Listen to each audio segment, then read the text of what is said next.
please submit for your votes and pass your official ballots. Is there any like discussion, obviously, like hearing from the people that It's are not nominated? noted in the bylaws.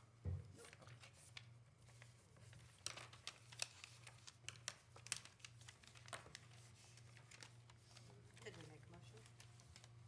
Did somebody want to? Yeah. It's not noted in the bylaws. All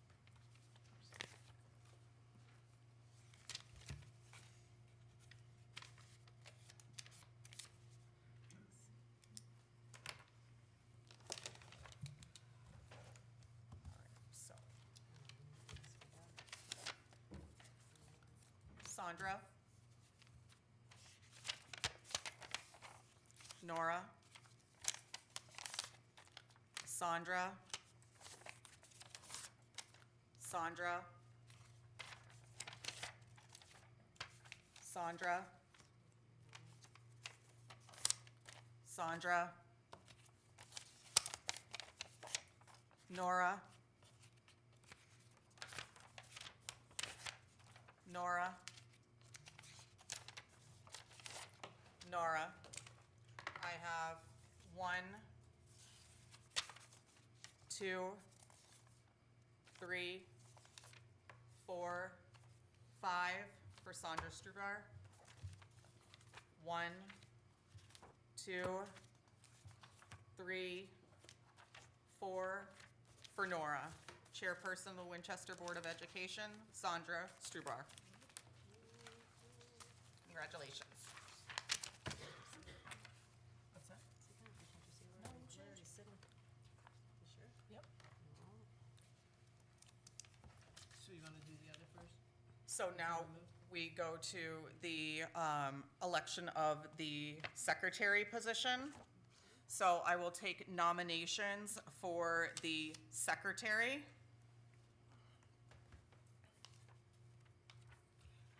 I nominate Renata Waldron. Second. Any other nominations for secretary? Nominate Nora. Any other nominations for secretary?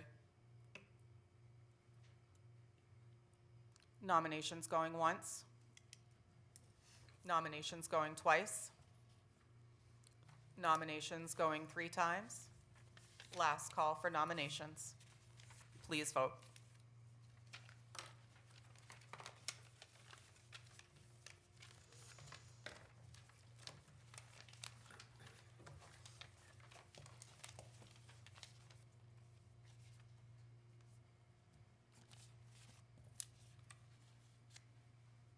Has everyone passed in? I think so.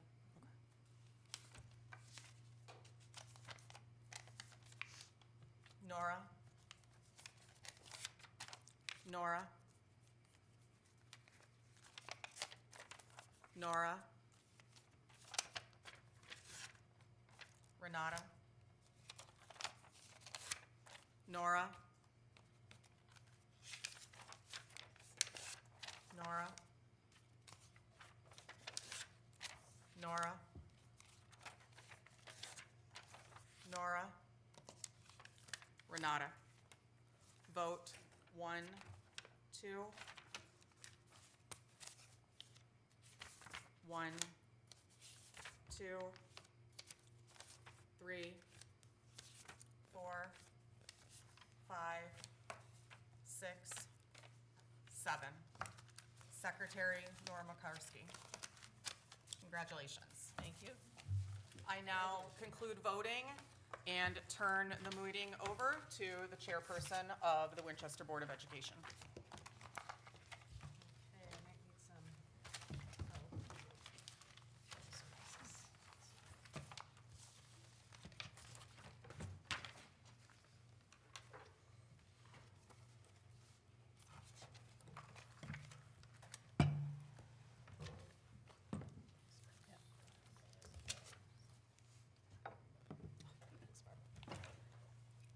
All right, I guess we do call to order.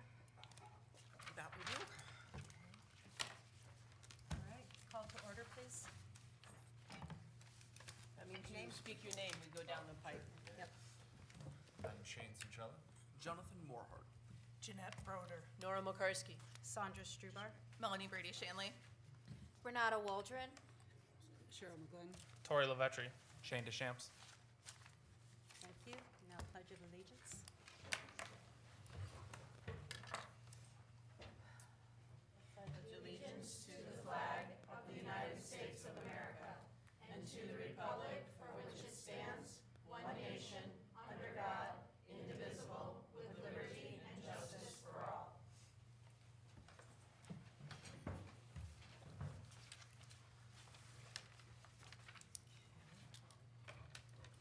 So now we have to do election of officers, correct? Yes.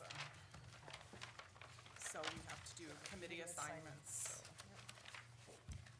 All right, so in the spirit of how Doug did this, I think we should probably just see who is interested rather than appointing to head up some of these committees. Starting with policy chair and membership. I know Cheryl, you've been the, I'm not, I don't have time. okay, I don't have time for today. okay. Is it- I nominate Jeanette. Ah, perfect, okay. Is there anybody else who's interested in heading up the policy committee? No? All right. Looks like Jeanette it is. Thank you, Jeanette. And then membership. Who wants to be on the policy committee? We do need a quorum, correct? So. Yeah, and that can be, it can be, you can at least, three people need to be on it, at least. Okay. I'll be on the policy committee. Okay, thank you, Cheryl. I'll go on policy. Shane, thank you. Anybody else? I'm also going to go on policy. Thank you, Renata. Who was that, I'm sorry? Renata. Anybody else? It's good to be on policy, just as a, I'll do it. yep, How often do they meet? Thursday, once a month.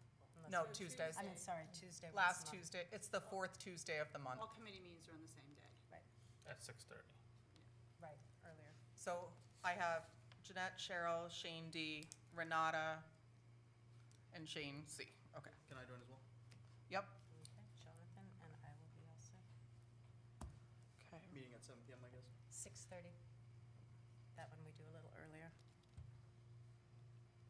Okay, I'm sorry, I can't do it then. okay. But we do have enough people now, right? Cheryl, One, two, Shane, three, Renata, four, and five. Shane. Sandra. Did you want to be on it? Sure. Okay, Nora also. All right. And Nora. Yep, good. Okay, so we have for that one, 1, 2, 3, 4, 5, 6, 7. So that means quorum to that meeting is 4. So who is, can you review who? Jeanette, Cheryl, Shane D, Renata, Shane C, Sandra, Nora. Accurate? Yes, Okay. Jeanette, chair. Yep. Yes. excellent, good, thank you. All right, now we have curriculum. Just point of order. Yes. For chairpersons on committees, they're ex officio, So no voting. no voting. So then Sandra is not appointed to the committee other than ex officio. Okay. Thank you. Right. So it's Jeanette is chair, Cheryl, Shane D, Renata, Shane C, and myself. And then you're ex officio. So that would mean 1, 2, 3, With the 4, exception of 5, finance. 6. Right, that's just, this is just policy. Still keeps the quorum at 4 though, because it's an even number Okay, of 6. Yeah. okay. So you gotta be there. It's a fun night, Nora. It is. All right, so now we have curriculum. And is anybody interested in chairing the curriculum committee? I'll do that. Good, thank you, Nora. All right. Nora? She'll be the chair of the curriculum, ongoing. Yep, that's an ongoing, she was before also. Okay, and who would like to be a member of the Jeanette? Jeanette? Yep. Tori? Renata? Come Renata. on, Renata. Tori? That's 4. Shane? Shane? Not to strong arm you or anything, Shane and Shane, but it's a good one to be on. And you're already there. Because because what do we You start are off physically usually? already there. Yes. All right. It's boom, boom, One boom. rolls right into the next one. Right. All right. So- Curriculum is Curriculum's usually the first. one, Yes. so you're not necessarily there. No, No. I didn't know. After thinking about it, I can make the time accommodation. That's fine, yeah. Just increasing your form to people who really don't want to be there. true. After thinking, I think over Yeah, this, it's I can make that. Yeah, so Shane and Shane? Jonathan said he can make, I can, after thinking about it, I can make the time accommodation. I mean, If just to be Okay. clear, you can attend any meeting. Right. Yeah. You just won't have voting rights if you're not on the committee. That's the Correct. distinction. So can I get clarification on membership for curriculum? Yep. Jonathan? Jonathan, Shane C., Renata, Tori, Jeanette, and Nora, And I'll go too. and Shane Shane. D. All right. Quorum for that. 1, 2, 3, 4, 5, 6. I have 7 members, so 4. And everyone's on finance. Right. Everyone is a Yes. member of finance. On your That's because exit it's page. the most fun one. Oh, yeah. Sure. And finance chair Is the chair. is the chair of the board. Yeah, so that'll be signed. Do I have to add to do that one? So a quorum for that is 5. 5.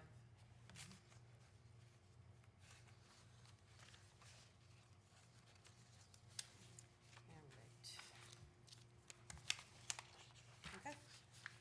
So we're good with that, right? So now we have the Agenda so review. agenda review, discussion. You wanted to move something up. Presentations. Yes. Okay, Yeah, because we haven't done agenda review yet. okay. This is for Brandon. I just got a text from someone who's trying to watch, and we have to keep our voices up. People are having trouble hearing. Okay. Thank you. I make a motion to move presentations of Safe Students, Safe Schools up to above Gilbert report. Thank you. So that's Nora making the motion to move it up above, Cheryl, and then Cheryl. second. All in And- favor? Do we have to vote? Eileen, you okay with where? Okay. Above item 9. I would also like the board to consider a motion for at 7:45, adjusting the agenda to reflect a phone call or a Google Zoom with Kevin Seibert for the Hinsdale Solar Project at 7:45. But I would need a motion from a board member, please. I'll make a motion for that. Second. That's Jeanette, second by Shane. I'd say with Shane. That's right. Shane D. You go Shane with a Y. All in favor? Aye. Thank you. Okay.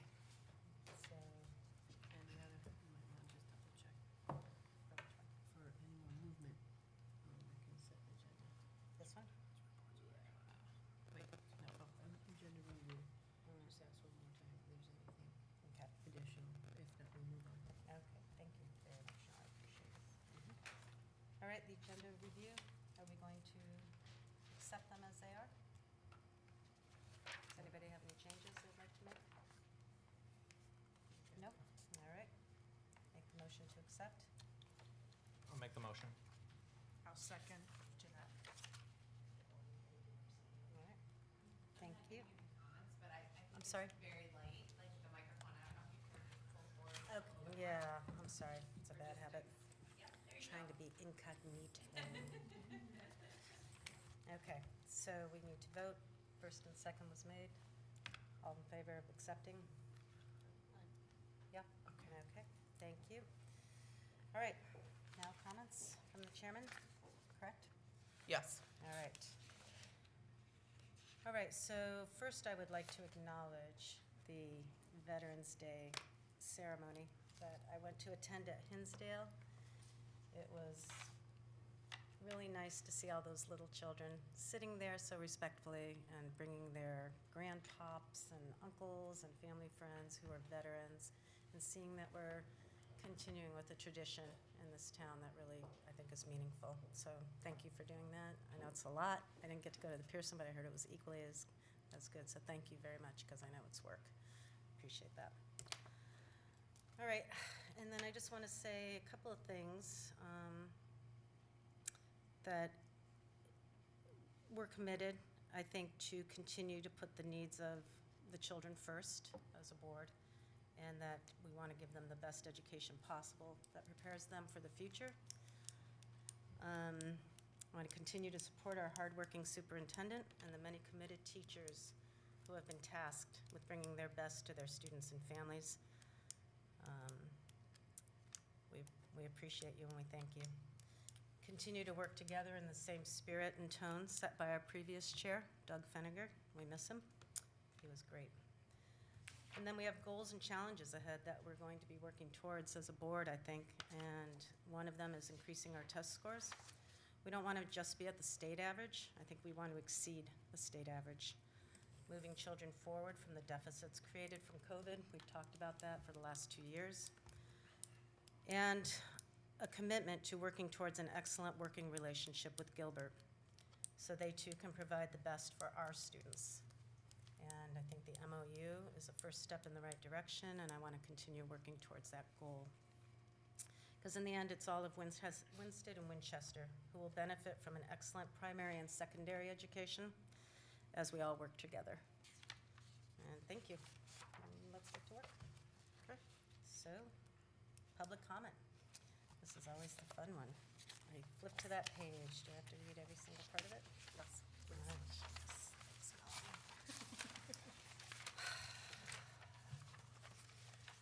This is a little different from the one when we got elected. The Winchester Board of Education welcomes you to its business meeting. There are 2 opportunities set aside to hear comments from the public. We welcome and encourage public participation as a valued part of communicating input with the Winchester Board of Education. We appreciate your adherence to the following. Complete the requested information on the sign-in sheet. If you wish to speak, name, address, and email. State your name and address when called upon to speak in this very nice microphone that was provided. You will be allotted 3 minutes to share your comments. Please be advised it is not the practice of the Board of Education to engage in dialogue regarding commentary. The superintendent of schools will be directed by the chairperson to prepare an appropriate response in a timely manner. We appreciate your time and thoughtful commentary. Is there anybody here this evening who would like to speak? Second time I have to ask, is there anyone who would like to speak? And a third time. And a third time, going once, twice, and we are done. Thank you. All right, consent agenda items, minutes of the BOE meeting. Make a motion to accept the BOE meetings of October 10. Thank you. I'll second. Okay, all in favor? Minutes of, We have to abstain You have to for us abstain. that right, haven't been because you here. guys were not here, correct. So that we gotta get that vote again. Look over it. Jeanette said, I second. Just any meeting you're not at. Norton, Nora Nora first, first. Jeanette second, and everyone, The 2 Shanes and Jonathan abstained. yes. Two Shanes The 2 and the Shanes, we're Jonathans. gonna have to, Have it off. Shane D and Shane C. Abstain. Alphabetical. Abstain. All right, and then the minutes of the committee meetings. 6-0. Make a motion to accept the minutes of the committee meetings on October 24. Thank I'll you. second it. Nora and Jeanette. Nora was here last meeting. First and second, and then all in favor? 1, 2, 3, 6. I was not there. Oh, I Oh. missed that meeting as well. 5-0. Sorry, guys. 603. 6? 1, Would be 2, 3, four. 4, 5. 4, sorry, big now. Maybe No, 504. So it's 5, 5-0? 4, 0, 4. 504. Yes. 504. Okay, correspondence to, we're on to correspondence. Way too over. Yes. We have figured out how to do basic math this evening. We're on, no, presentations Yes. of Safe School. So for presentations this evening, I'd like to invite up Miss Monica Messenger and also Mrs. Silverio, principal of Pearson School.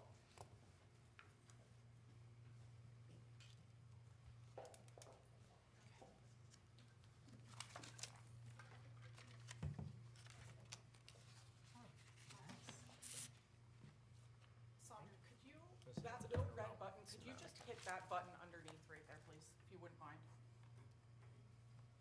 Thank you. Okay.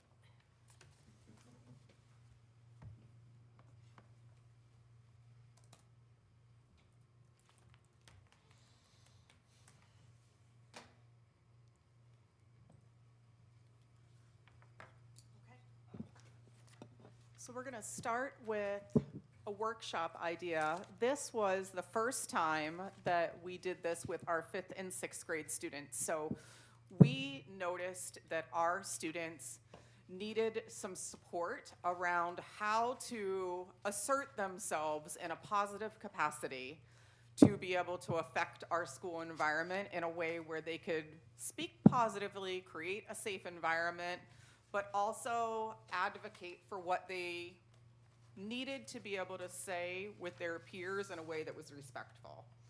So we thought about how to do that, and it wasn't happening like on a small scale. We needed this to happen on a large scale, and it wasn't happening by Ms. Messenger or Ms. Silverio or myself going into classrooms and having just classroom conversations or individual conversations with students. So we decided to spend an entire school day, one full school day with the 5th grade, one school day with the 6th grade, and spend the whole entire day engaging them in a workshop on advocacy, creating a safe school, and creating a safe student in our school building at Pearson. And 5th and 6th grade really seemed like the great age to have this really rich experiential conversation with them. So I'm gonna turn it over to Barb and to Monica to kind of talk a little bit more about what this workshop entailed and who engaged the students in this work. I think I'd like to start by just saying that we have our SEL team, our social emotional counselors that are phenomenal at, they are the backbone and the cushion for our students at our school. They resolve so many issues, they assure kids, they work to build relationships with kids. We rely on them so heavily, and we rely on them to help the kids come in, feel safe, feel respected, and be able to have a safe person to talk to, and also to help them solve some problems that they may be having at home, personally, or with peers. And we wanted to put a positive spin on all of this, so rather than just focusing on bullying and things, the bad things that happen, we wanted to have opportunities to teach our students some very explicit, engage in very explicit instruction to learn social skills, conflict resolution, how to regulate yourself, how to work as a team, and then to be aware of things that can happen and trouble they can get in on the internet. So we met and kind of shaped out some learning objectives for the day. So for assertiveness training, by the end of the lesson, students should be able to demonstrate the ability to be respectfully assertive in their communication with others. Conflict resolution, by the end of this lesson, students should feel comfortable using I statement and will be familiar with strategies to use during conflict resolution. Emotional self-regulation, students should be able to identify their feelings and demonstrate emotion regulation strategies. Team building, students will be able to recognize harmful versus proactive leadership styles and use proactive leadership strategies when interacting with others. And cyberbullying, students should be able to recognize and identify different types of cyberbullying, understand that it can be more harmful than other forms of bullying, demonstrate ways to support and stand up for a person being cyberbullied. Students will also learn strategies to avoid engaging in cyberbullying and appropriate ways to deal with it if it happens to them. And we wanted to make this interactive as much as possible, and it was very interactive, and the students were very attentive, and I think they got a lot out of it. They did, yes. One of the things that we did is we sent home an informational sheet to all the parents ahead of time to say, like, because this was a new endeavor, we wanted to explain to families exactly what we were doing, what the purpose of the day was going to be, and kind of what the commitment was that we were making to students throughout the day and what their experience was going to look like. And, you know, just kind of open to that conversation for any family that might have questions about, you know, what their child may or may not be exposed to throughout the day. So we broke it up by the person that was doing the different types of instruction. So Kelly Thurmond, our school counselor, grades 3 through 6 did assertiveness training. She would start in one classroom. We did an introduction with the whole grade level together, and then Mr. Duclos, who works with us through Ed Advance as a social worker, would be in the next classroom doing team building. Our behavior technicians, Carolina and Morgan, Carolina Morales and Morgan Hoadley, worked on conflict resolution, and then Mrs. Monica Messenger did emotional regulation, and then they just kind of swapped rooms and circulated throughout the day. And we're provided with pizza at the end of the school experience. So I'm gonna talk to you a little bit about what Kelly did. Kelly's been an experienced guidance counselor at Pearson, and she really talked to students about communication, and there were 3 different types that she talked about, which was passive communication, aggressive communication, and assertive communication. And she modeled and role-played with students what those 3 different types of communication styles looked like, sounded like, and interacted like physically. So you could read what body language looked like in those 3 types of styles. So students learned and practiced assertive skills because we were looking for them to be able to be a positively assertive individual. So I'm going to show you her introduction here to what that looked like. So just give me 1 second here. But you can call me Miss T. I am here to help you guys create a safe environment at school. And one of the ways that we can do that is to learn how to be an assertive communicator. Assertive communicator. So we are going to have a little bit of assertiveness training. So that was just kind of her introducing them to that word. Then here's some conversations that you're going to hear, and you might have to listen closely because students are, sometimes we want them to be louder. This was not the time they were loud. But you can hear them discussing what assertiveness means and their I statements and how they can be assertive when in difficult situations.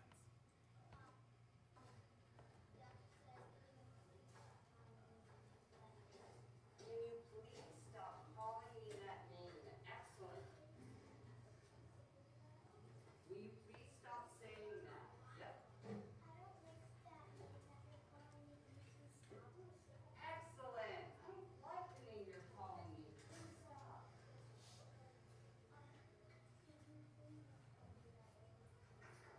Can you please not call me that name because?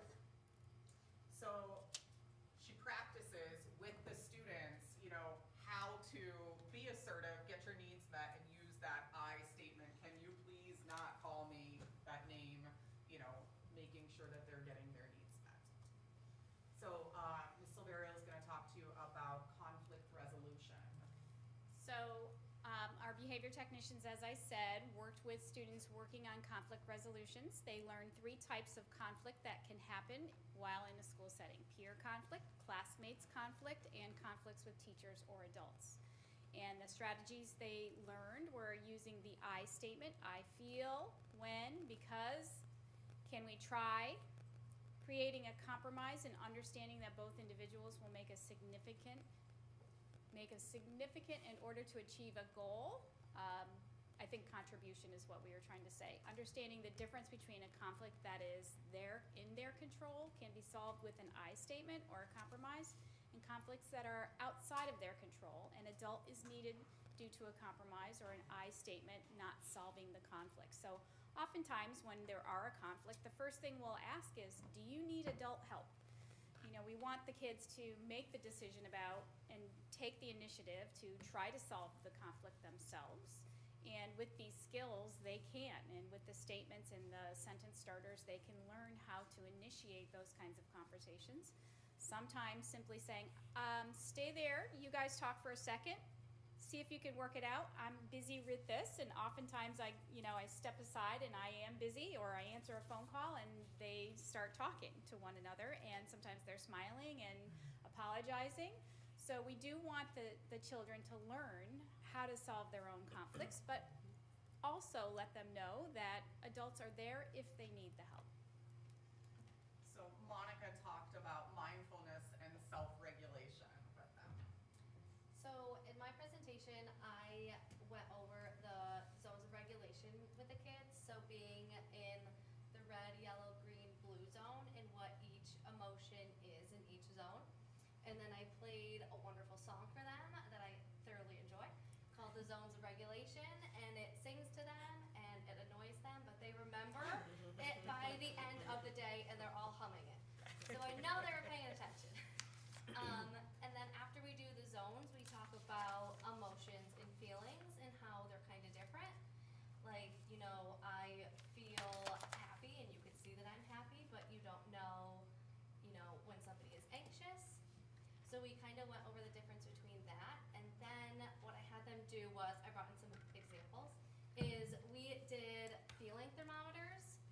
And what they did was they got to create their own feeling thermometers.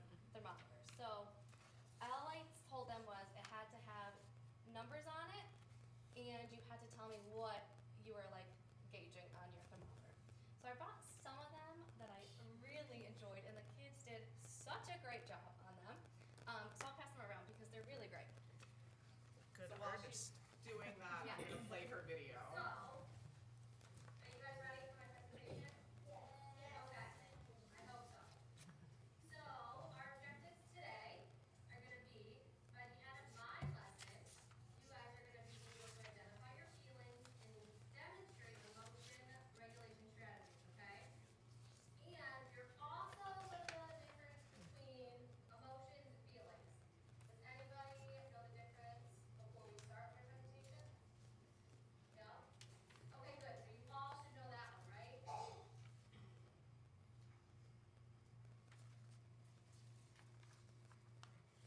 So Dylan wasn't able to be with us, but he had the stickiest job of all. So he had the team building experience, and Dylan had them working in small groups, and what they had to do was orchestrate building a large object, like a building with marshmallows and the toothpicks, and communicate together. So, you know, mindful, they worked together, however, they ate a lot of marshmallows and stuck a lot of toothpicks together with marshmallows. But, you know, the whole object of that was to get them to communicate, to work with friends that maybe they would not have traditionally worked with, and to be able to collaborate together to build a common project. So that was kind of the target audience that he was working with to be able to get them to move in the same direction. And then we finished with whole group conversation about cyberbullying, during which students would hopefully be able to recognize and identify different ways of cyberbullying. It is a pervasive problem with students at this age level, and you know, I think parents are beginning to be more engaged in understanding that they need to monitor their students on their internet exposure and their conversations. More and more, we do hear parents saying, you know, I monitor all of the conversations and I step in if necessary, but still, there's a lot of underground conversations, and it's very different conversation on a screen as it would be face-to-face. And students don't necessarily understand that very well, so we wanted them to understand that cyberbullying can be even more harmful because there is that difference in bravery when they're talking to a screen and with a group of peers on a Snapchat type of conversation rather than other types of bullying when it's face to face, and demonstrate ways to support and stand up for a person being cyberbullied. We did have one interesting situation where we did have some cyberbullying, and the other students were engaging in trying to stop that from happening, and actually asking that person, are you okay? This is not like you. Stop. You should stop saying this. And so it was, it was really great to see. While it was, harmful conversation that was happening from one person, the peers were kind of empowering each other to stand up to that person in the conversation. So it was nice to see that they did learn some strategies to avoid engaging in cyberbullying and appropriate ways to deal with it. we also wondered, was that student's parent maybe watching how she was engaging in terms of trying to stop that student? And was that, a factor in helping her through navigate the situation? So it's a pervasive problem, as we say, and a lot of education needs to continue to happen, and a lot of protections need to be in place for kids when they're in that internet situation, in these conversations, because the language is very different than the language they use face to face. So it can be disheartening to see it, but it's also encouraging to see kids applying these strategies. And if they have a phone, they're pretty much engaging in some type of conversation with their peers, and it's a different venue, as I said, than they would in face-to-face conversation. So it's a whole nother world for them to kind of learn how to navigate around, which is challenging, to say the least. Happy to answer any questions you may have. Does anybody have any questions? I wanted to ask you, do you post what we just saw? Do you post that on the website so parents can see what their We children haven't were able to posted do? it, we wanted to share it with the Board of Education first. Yeah, I think they'll get a kick out of it. And do you do parent training for cyber security? We have in the past, Yep. and we haven't had the volume of parents that we'd like to see. We've invited Scott Driscoll for many times to engage families in education. He is phenomenal, but we don't always have the best turnout, unfortunately. Because those are good skills Yeah. for them to know where to look, what to do.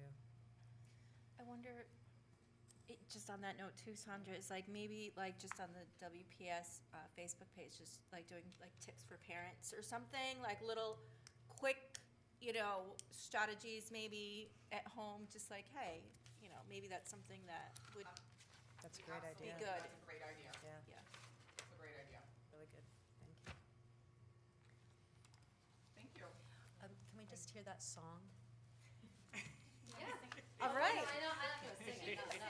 Oh, yeah. I think you should. Yeah. Come on, come You know it. Don't put me on the spot.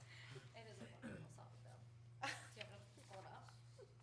I can pull it up. It's a wonderful song. Yeah, let's hear it. I'd like to sing it. Yeah, you go right to YouTube, and it's Zones of Regulation, and the kids love it. I was hoping you would sing it, but Is this it? Yes, that's it.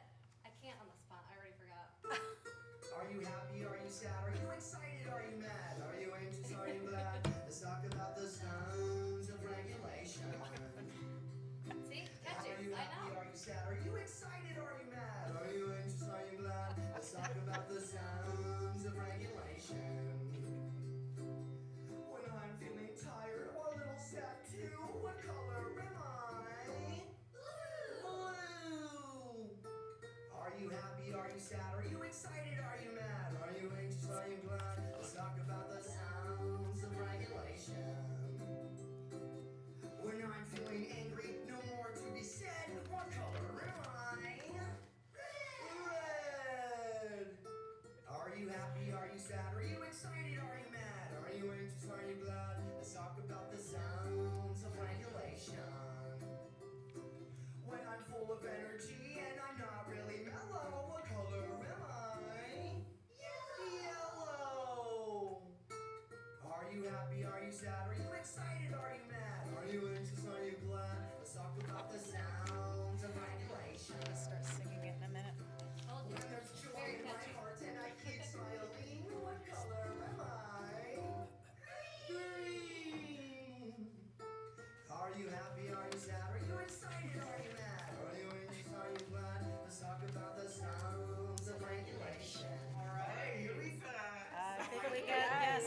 join, right?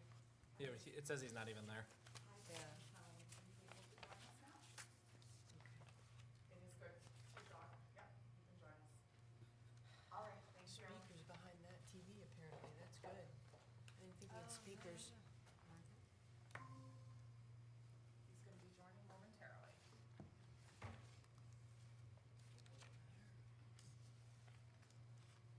Invited to our new board members.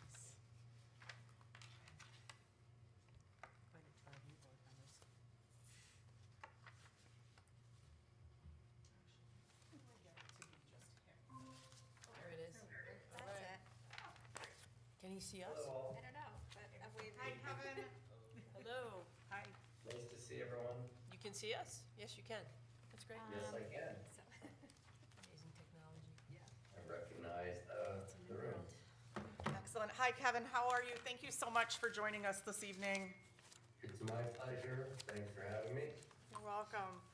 So I am going to turn the meeting over to you at this point. We have some new board members that are joining us, 3 to be precise. So they're not quite up to speed with where we're at with the Hinsdale project. Just to give you kind of the short version, we are in the process right now, and Kevin can obviously speak more eloquently than I can regarding this, but we're in the process of investigating and working with Kevin's company, which is Greenleap, and Eversource, who kind of bids out solar projects for Hinsdale and Pearson School. Hinsdale is further along in the process right now and has received the next step in the process. So what Kevin is doing tonight is kind of taking us through what the next step in the contractual process is for Hinsdale to be able to receive and reap the benefits of solar on the roof, which will ultimately benefit us financially as a Board of Education with the benefits of obviously having solar power as opposed to just paying for the electricity through Eversource. So Kevin? Well, thank you, and you described it exactly correctly. So twice a year, Eversource goes out to bid to distribute the energy efficiency dollars for the solar program, the RECs, Renewable Energy Credits. And we, in our August bid round, on August 1st, submitted 2 schools to apply for those monies. And Hinsdale was awarded to receive the benefit. There's a tariff agreement that has been provided to Melanie, which accepts that award. And from there, we can take the benefiting economics of that REC, turn it into the municipal financing with Connecticut Green Bank, and deliver a turnkey solar solution. The second job has been put into the February bid round, and potentially, it was very close to being awarded, potentially gets awarded in the next 30 days as folks continue to accept the awards that have been presented. But at this point, we're batting 500, and we have 1 approved, and we're excited to move it forward. I think last time we met, I shared the economics of how solar benefits the BOA for Ed, and that has not changed. So the cost of the project, the tax credits, the Green Bank financing all stands as previously presented on Hinsdale, and that's really it. At this point, the next step, and we could follow up with more details on this award and execution, but at this point, next step is just to accept that award. You've already paid for the performance bond. It's been submitted to Eversource. You have been awarded, and we have 10 days, probably 3 or 4 have lapsed since the award has been presented to you. Just to acknowledge that award has been awarded. Now we have a couple of years to actually install. It's not going to take that long.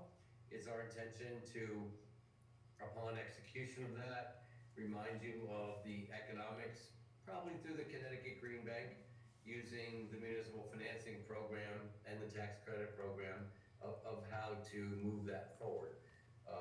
Once executed, we'll begin the engineering, the permitting, the interconnection with the utility, and then sometime in probably Q1 2024, we will, schedule and coordinate depending on whether the actual install. So I guess congratulations, we were able to get one award this round on the waiting list for the second, and pretty assuredly to get the second with the possibility or with the likelihood of being able to actually include that roof at our kind of, the roofing matrix, we were able to, I think, save you some money as well. We'll talk about that once we get the award, but we did get one approved, and that is next steps. Any questions or thoughts that that the group may have? Kevin, can you just remind the Board of Education regarding kind of the financial benefit of what the solar project does bring to the school system, please? Absolutely. Thank you. So there is the buy-all program, which Eversource will pay annually, and the benefit, I don't have it up on the screen. Do you happen to have what I had shared with you regarding the, I don't know if can I share a screen? I can, You should be able to. Not sure. on that I Google, have yes, the, you should be able to. I don't have to make you an owner. No, you should be able to. Yeah. Let me see if I have the capabilities of doing that. Bear with me for just a moment. I know Felipe sent it to you. Here's the award, performance bond. Are you talking and referencing in total dollars over the lifetime of the system? No, I think just like, you had scaled like a 80% marker for Hinsdale, I believe it was. And then there was a lifetime, like a 20-year amount that we were looking at getting back, what we would be saving over the course of the time period. Yes, so, as I pull up that, proposal, the benefit is, it was approaching $1 million over the lifetime, as I recall. Let's see, a lot of paperwork that We have. We have executed on that. Bear with me for just a moment.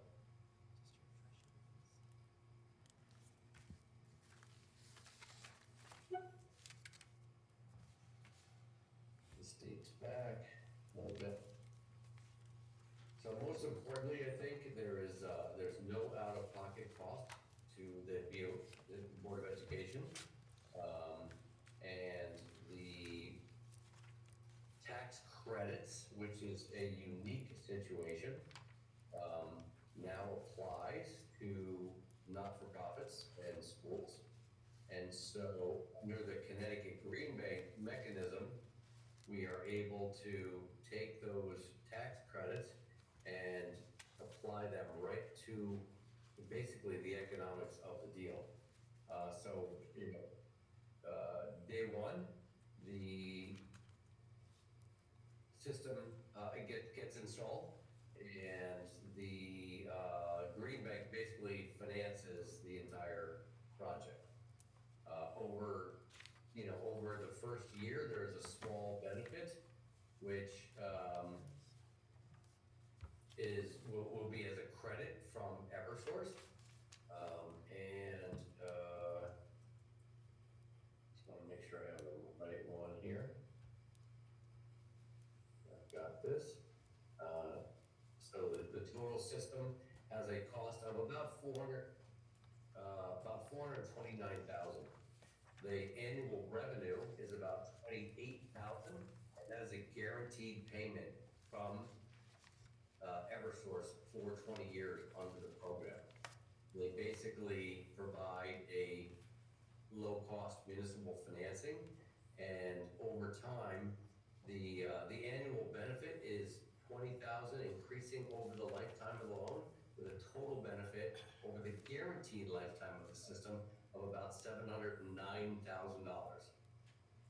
There's, again, no cost for the Board of Education, and over its lifetime, we'll save on just this one small project about $800,000. It's going to be, installed on the roof. It is a ballasted system, which, means there's no penetrations, which is, in some folks' minds, something that is, appropriately concerning, but it is ballasted. And so, it's a way to use the roof space more appropriately, create some revenue. And the basic economics, which goes through the Connecticut Green Bank under the municipal loan program, will benefit about $709,000. And I can recirculate the economics for that project to the group if that's preferred. I appreciate that. No problem.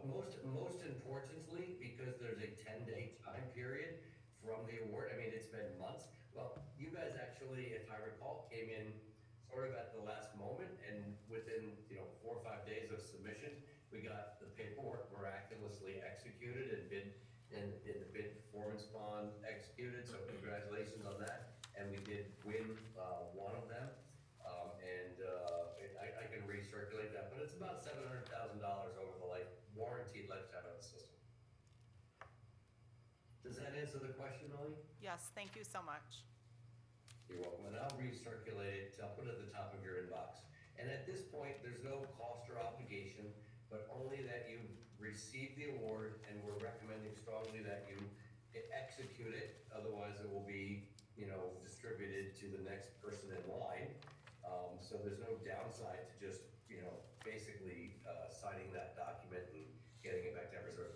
And then perhaps at the next meeting, I can either attend or we can do this and kind of share with you the overall economics and next steps, timing, and kind of have a little Gantt chart of how it would all flow. But a Q1, Q2 install, benefits over the next 25 years, and financed through the Connecticut Green Bank, all in non-appropriations, all of the right languages. It will be in place. Thank you. You're welcome. So what I would need for the board tonight would be, if you are considering signing this, is I would need a motion from the board to accept this tariff agreement tonight so that I have permission to sign it on behalf of the Board of Education. I would make such a motion. Second. Nora? Nora, second. Just real quick for me, for my own edification, why is it called a tariff agreement? Because that's probably a great question. The way the program works is there's an annual tariff or payment that's made based on feeding the grid power that's generated from the system. So it's a tariff or annual payment that Eversource contractually guarantees you over the lifetime of that, well, not over the lifetime of the system, that's 25 years, but over the lifetime of the program, which is 20 years. Okay, thank you. You're welcome. I think Shane has something. Yeah, it was more of just like inquisitive I'm not super familiar with like a larger solar project such as this, but I think you mentioned it, like a warranty, like so over a 25-year period, that's all completely covered as far as like the maintenance of anything, like say if one of the cells go out or something like that, that's all covered. It's not like an out-of-pocket expense possibly, no. No, for the 25 years That's all that covered. system is on the roof, that warranty covers basically everything that is potentially could happen besides, us getting up there and throwing a panel off the roof. Yeah, the performance warranty guarantees that it will perform at the levels, in the quotes, and it's a bankable performance guarantee, yes. That's why the only way Connecticut Green Bank would finance it, and, the only way Eversource would award it. Now, maintenance, as I think the word came up, it is something that in year 7, 8, 9, 10, you may want to investigate. There's no moving parts, there's nothing to fail. but the performance is guaranteed. But there are some folks after 8 or 10 years decide to hire a company for basically a penny a watt to annually come out and inspect the system. But there's really nothing to do for quite a period of time. Awesome. 25 years performance, yes, that's correct. Awesome. Yeah, I have like a little bit of solar experience and just like it's ties right back into the grid. Sorry, not to get too technical, but it's interesting to me because I've thought about this for even my businesses. But from that standpoint of savings over that period of time, it's awesome. Is it like tie right back into the grid, or is there like a battery bank system? Based on the cost, no batteries. Oh, gotcha. Awesome. Basically, the grid stabilizes the power, and so you're heating. Am I getting feedback from you guys? Okay. We're okay, we hear you. Yeah, so basically, under the buyout program, we're feeding all the power from the roof into the grid, and you're getting a annual credit from Eversource to do that.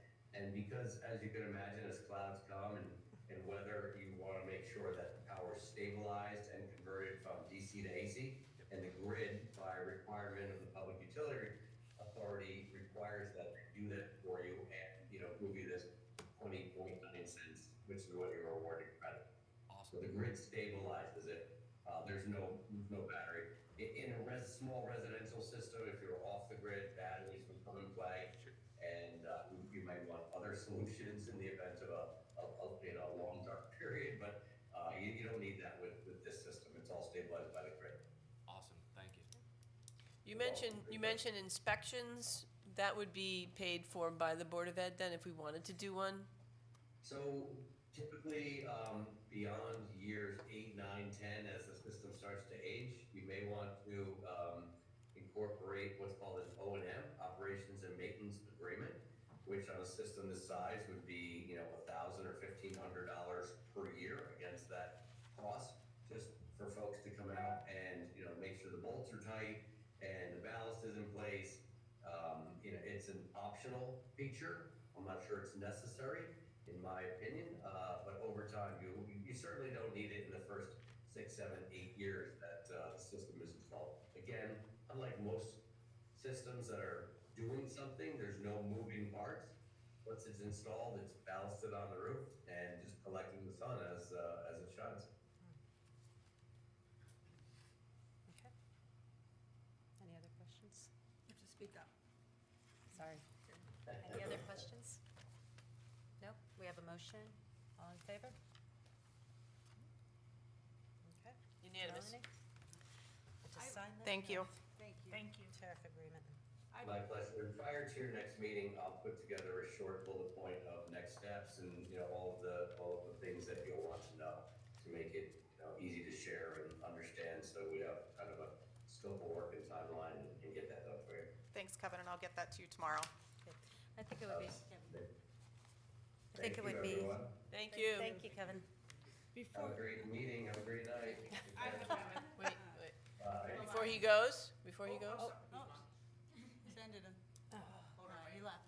I have a Shit. point of order before we go forward. In All right, order so to we make don't sure need that him. everything's going to happen in a proper manner, we did not do the election correctly. According to the bylaws, Article 2, Section 2, the officers, the chairperson, and secretary have to be elected by signed ballot. I know I didn't sign my ballot, so we need to redo this, just to make sure that there's no issue going forward. That anyone in the public won't try to challenge if there's something wrong. So, the election was not valid. So, Bill, you're on again. Sorry. Second round. Luckily, we have other. Yeah. Little did we know. That's what it would be. I'm for. sorry. It's okay. Okay, so let me get these, guys, I'm ripping these up in your presence so that you can see they're in half, and I'm putting them behind me, so they don't get confused. And I am also going to cross these out from the first time. You're seeing that I'm crossing these out from the first time. Okay, so let me just, You should have a second ballot. two different. I stole your ballot, Ah, so here you go, you can use that. Okay. And I will just good to go off split it this. into. So if you want to, I will take chairperson signed ballots right now so that they can be counted. Do you want me to go through the nomination, the whole process again? No, I don't think we need to do that. If you're saying it's not valid, I probably should go through, yes. Probably should All do right, it. so at this time, I'm gonna take nominations for the chairperson of the Board of Education. I nominate Sandra Stropar. Okay, I nominate Nora McCarsky. thank you. Any further nominations? Going once? Going twice? 3 times? Hearing none, please vote and sign Sign. your ballot.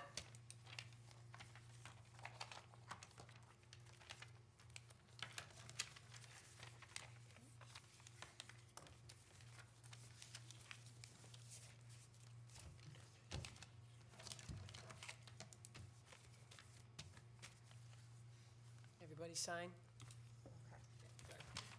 All right. Nora? Nora?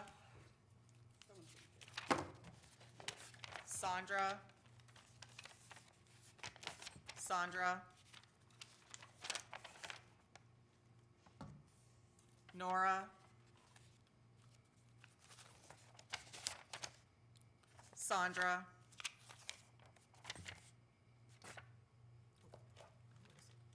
Nora?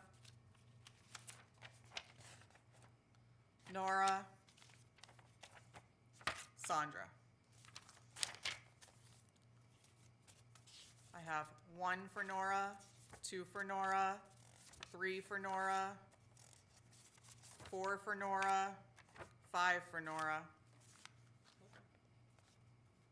I have 1 for Sandra, 2 for Sandra, 3 for Sandra, 4 for Sandra. They are all signed. 5 for Nora. Nora is chair on signed ballots.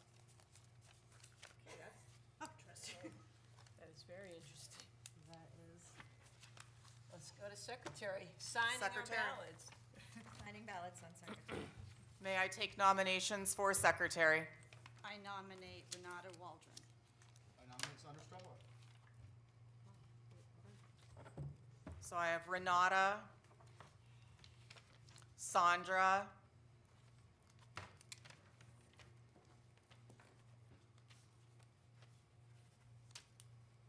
any other nominations? Going once? Going twice? 3 times? Please sign your ballots and forward.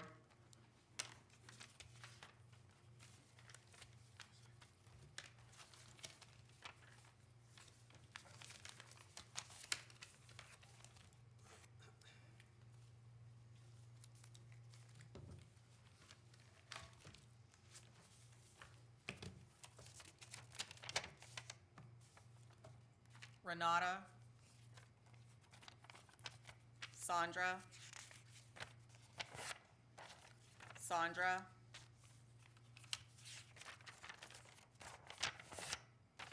Renata, Sandra, Renata, Sandra, Sandra, Renata. I have Renata 1, Renata 2, Renata 3, Renata 4, Sandra 1, Sandra 2, Sandra 3, Sandra 4, Sandra 5. All ballots have been signed. Sandra, secretary. Congrats, everyone. I guess we're changing our chairs again. Just stay where you are.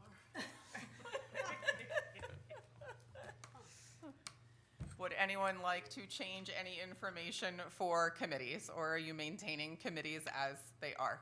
Well, I think Nora can't be chair of the curriculum because she's ex officio. Right, yeah, have to change curriculum. And Sandra, would you like to maintain membership on policy now that you would not be ex officiato? Okay. And we need a chair of the curriculum committee. That would come from Tori, Jeanette, Renata, Jonathan, Shane C., or Shane D. I'd like to nominate Renata for chair of curriculum. Second. Oh, it's not I already up to need a her, second. exactly. Okay. I'll take it. All right. Thank you, and we digress. Back. Alrighty.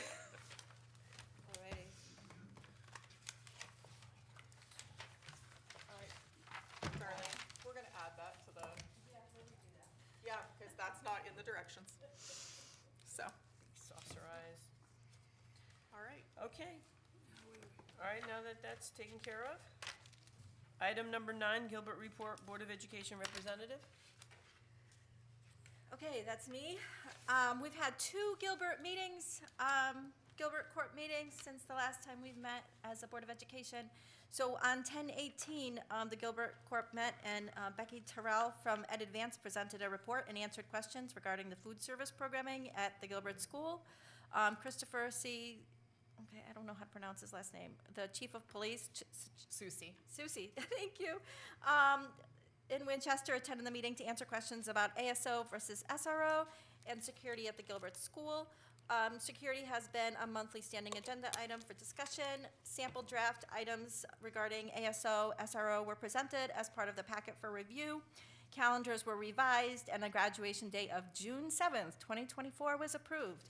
The MOU between WPS and Gilbert was discussed, and Greg will reach out to Melanie for a revised version. 96% of the Gilbert students in grades 9 through 11 took part in the SATs. Is it Nietzsche listed Gilbert as one of the best high schools. Gilbert is hoping that 75% of their graduating students will complete FAFSA forms, up from 5% from last year. And Winchester student enrollment has increased by 4 students to 432. This was on 10/18. And Greg applied for several grants in the area of security and HVAC. The Gilbert Parents Ambassadors Committee, it's like a PTO, has started to meet monthly, and the board voted on a contract for the Gilbert Administration Association, and that was from 10/18. Then we met again on 11/8/2023. Gilbert has started the process of looking into updating air quality and adding air conditioning to the building. Greg will continue talks with the town officials and Board of Selectmen regarding security, SRO versus ASO. Discussion around the MOU that was originally presented by Tori followed. Tori, I know you weren't there at that meeting, but revisions were made, and Greg will share with Melanie. Gilbert Corp discussed live streaming meetings. Greg shared information he obtained from other districts regarding costs for audiovisual and operation of video recording meetings. The Corp will try to live stream December's meeting from the auditorium. Winchester student enrollment has decreased by 6 students to 426. This is for 11/8. The Gilbert Parent Ambassadors Committee has grown in membership from 4 parents to 11 parents. Social services were discussed with the parents, along with programs for local families in need, such as the Thanksgiving Meal Program, which will feed around 55 families and is funded by staff donations. Also, the Backpack Program, where students' backpacks are filled with food for families. That's about it. Now, I think the 11/8, the minutes haven't come out yet, so that's like not like super official, but that was my summary of what happened, and that's it. Thank you. That's a lot. Yeah. Okay. Item 10, correspondence to the board. Yes, we have one letter of resignation from a social worker at the Hinsdale School, and we have just secured a replacement for her as of today. Well, that's Accept good. that with regret, please. We do have one correspondence that we added to your packet, just the CABE liaison newsletter is in there. And if you'd like, I can move on to my superintendent's report. Please. Thank you, Melanie. So for those of you that don't know, I typically put my superintendent's report into 3 different buckets. They're the 3 buckets that I'm evaluated on: instruction, operations, and leadership. So under instruction, our team attended the Science of Reading Masterclass. That's where we actually were today. We participated in iReady trainings. Students attended field experiences at Ruett Farm, the Susan Grossman Walking Trail, and the Beardsley Library.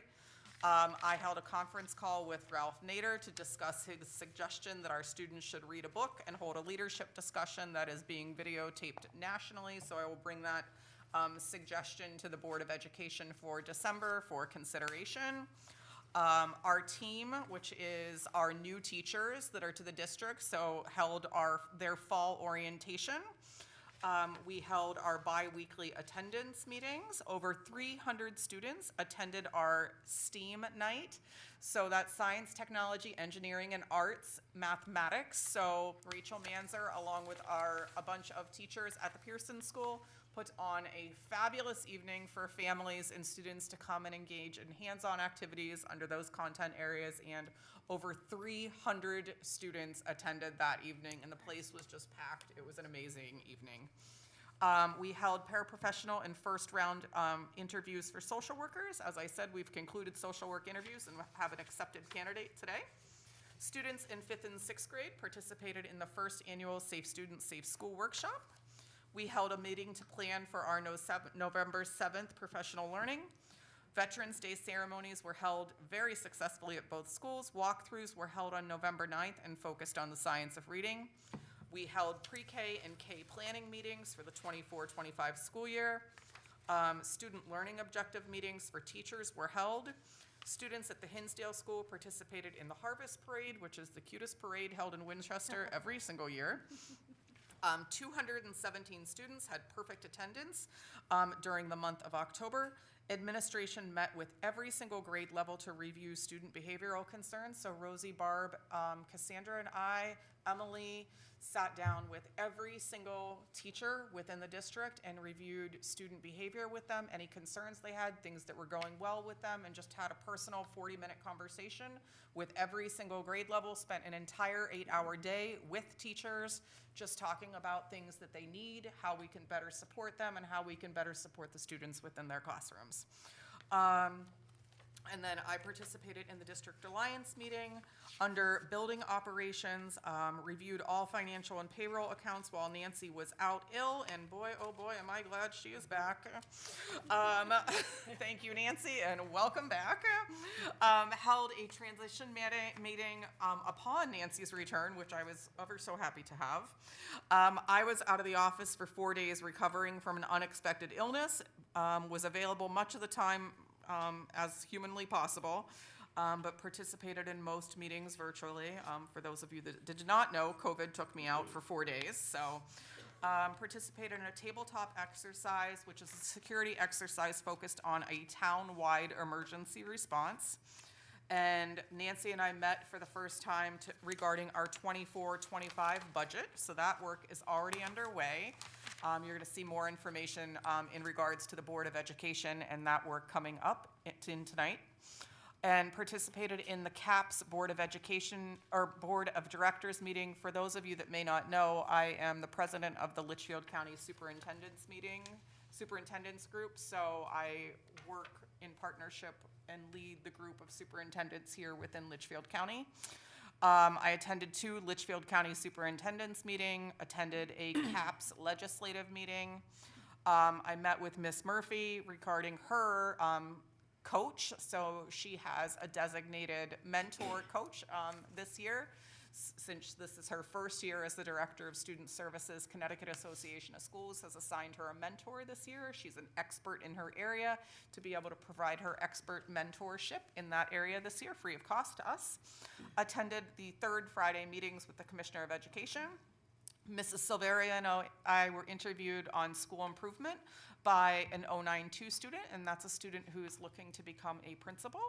And then I also attended the CAPS accessibility and accountability meetings. And coming up, we have tomorrow night the Teacher of the Year ceremony in Hartford. Also tomorrow night is the PTO meeting in the Pearson Library. There is on the 16th, and I neglected to put it on here, we have the International Night.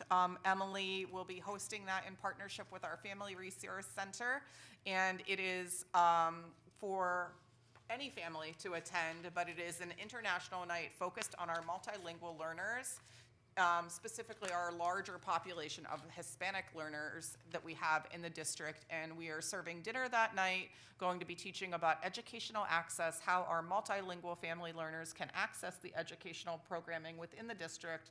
We will have our ML specialist, our teacher there that evening for translation services and to be able to help connect those families to our educational system in a more productive manner. So that is going on Thursday night. Friday night, always a fantastic evening, is the talent show at Pearson at 6 o'clock. So highly encourage anybody to stop by for that. Friday is also the CABE conference. The Thanksgiving recess is the 22nd to the 26th. Board of Ed committee meetings are at 6:30, not 6 o'clock. I apologize, that was my typo. The 29th is the PTO holiday store. On December 5th is an important training for all Board of Education members. That is the training with Shipman and Goodwin and our Board of Ed attorney on December 5th from 6:30 to 8:30. Jessica's always super engaging and teaches us new and exciting things, so that's a great training. It also meets for new board members that have not been board member trained. New legislation requires that all new board members are trained, so that meets the legislative requirement for new board member training also. Also on December 6th, we have pop choir performance at Pearson at 6 p.m. And on the 12th is our monthly Board of Education meeting. Going on to staff vacancy and student registration report. I am happy to report we only have one paraprofessional opening right now. We have a grant opening right now that just opened up, which is the BCBA. And as of today, that social work position is closed, so that is actually a 0, so that will be updated for you next time. Hinsdale had 8 new registrations. These are largely coming from the birth to 3 process into preschool. So you're gonna see that 5 of those 8 new students that entered into Hinsdale are special education students. You can also see that we had 1 student move into grade 1 and 1 student move into grade 2. At Pearson, we had 1 student move in and they were a grade 4 student. In terms of withdrawals, we had 1 student withdrawal from Hinsdale and they moved to a different town. And then at Pearson, we had 3 students, a grade 4 student, and then we had grade 6 student, and 2 of those 3 students were special education students that have moved. How many grade 4 students? I believe there were, Says 4 on here. yeah, I believe that's a typo. That should be 2. I apologize So for that. grade 4 is 2 Yes, and grade 6 is 1. yes. Gotcha. 2. So in terms of district enrollment right now, we have 608 students as of November 1st. So we're holding, pretty steady right there. Our chronic absenteeism, which is good, it's coming down as of right now. So we are sitting pretty consistently right around that 15% marker. So we're gonna hope that that continues to drop. Gilbert enrollment is 426 at this moment, 14 international students, 2 out of district enrollments. What towns are they? Page 16. I am unaware. They also could be homeless students who are living in other towns that we are transporting in. So that could be where that situation is. And then in terms of finance, which I think is the next thing on the agenda, if I remember correctly.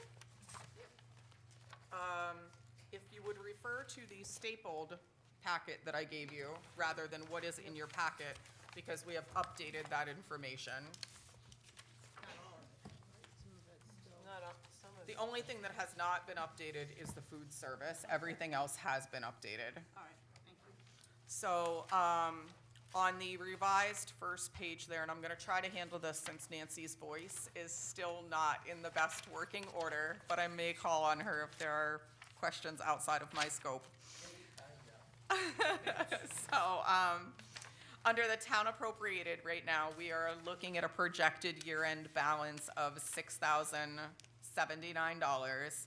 Nancy did make some changes throughout this past month. There were some significant special education journals that needed to be adjusted for, in terms of transportation costs around special education, and then also some placements. So we made some changes in that area.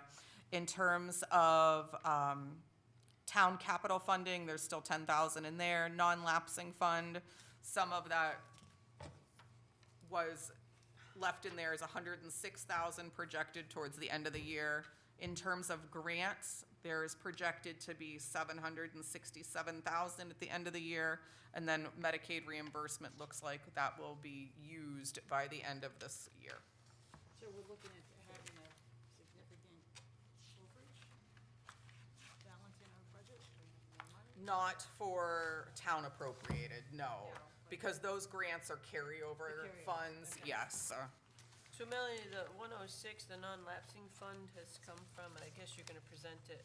Yes, Okay, I'll wait. and that's a balance. Yeah, Projected year-end balance, yes. So when we go into the next page, which is the appropriated page, that's, we've had to add some paraprofessionals at Hinsdale for student support, and then another special education teacher for student support there. So that's why you're seeing that there's been some transference of additional funds into those lines because of the student need at that particular area. And then the other area that we've been seeing an increase in cost is in our out-of-district transportation costs. There's two reasons for this. One is just lack of transportation in general and additional student need. So we're finding that some of our students are struggling with riding appropriately with other children on specialized transportation and needing individualized transportation, and are not being safe when riding with others on already privatized transportation. So they might be in a small van where there's only 3 or 4 students on the van. Do they And usually that- have an aide with them when they? In some cases, aides obviously incur additional fees. So when it's necessary, yes, but when it's not necessary, we don't incur that extra cost. However, we have some students that have been unsuccessful maintaining themselves even in that smallest environment of 3 or 4 students on a van and have needed privatized transportation to these out-of-district facilities. The transportation companies that are available are charging astronomical fees right now. Just for an example, for homeless transportation, we got a cost from Torrington to Winstead at $400 a day for one student. So, you amortize that across a school year, that's $72,000 for one student to be transported. So, when you multiply that as an unexpected expense, Melanie, could there, in those circumstances, be other transportation companies that we can contract? there are such, and trust me, Cassandra's office is constantly looking for other transportation companies. They're partnering with other schools to ride share. They are absolutely exploring every single possible way to decrease the cost that we're experiencing, because the cost is astronomical at this point in terms of how much transportation is costing. Is it Right, also what are we doing? because the drivers didn't come back from the pandemic? 'Cause There's a that's when we shortage saw of drivers, absolutely, and because of that, the fees are at a premium. There's no way to bring this in-house, right? It's a lot of liability bringing transportation in-house, and then, if a company that owns transportation can't staff drivers, how do we staff drivers? And then when we can't, we're liable They have to for, step up, yeah. yeah. So I'm just letting you know, like, it's an unexpected expense, and it is an expense that is ever increasing for not just our district, lots of districts that are facing this. It's an enterprising local residents to come up with new business. Yes, so in terms of our non-lapsing fund, what you can see is that, we will project that we'll have about $106,000 left in the non-lapsing fund at the end of the school year. Mel, can you Yeah. explain what these different things are, so, because the new board members. may Yeah, not be as absolutely, and familiar? thank you for Sorry. having me do that. I apologize. So in our budget, and I'm gonna take you back out to that first page, we have several large accounts, if you will, that we utilize. So we have our town appropriated account, which is the money that we get directly from the town that supports the education of the children here. We have a subline from the town that is called the Town Support for Education, and that largely supports operational costs within the district. Snow plowing, electricity, those types of operational level costs. Then this particular line, this town capital funding, this one that has $200,000 in it, that was a new line this year, and it was specifically for the purchase of the Gilbert School roof. So in order for the town to give money to support the Gilbert School roof, this particular line was put into the budget so that we could put money towards the Gilbert School roof that didn't fall under tuition, if you will. Then we have our non-lapsing fund. Legislation allows, so at the end of the year, after our audit goes through, and let's just say we had $100,000 left over at the end of the school year. And our budget is, I'm just gonna use a round number, $22 million. Our budget's slightly more than that. We could theoretically put in a savings account, a non-lapsing account, up to 2% of our budget if it was left over.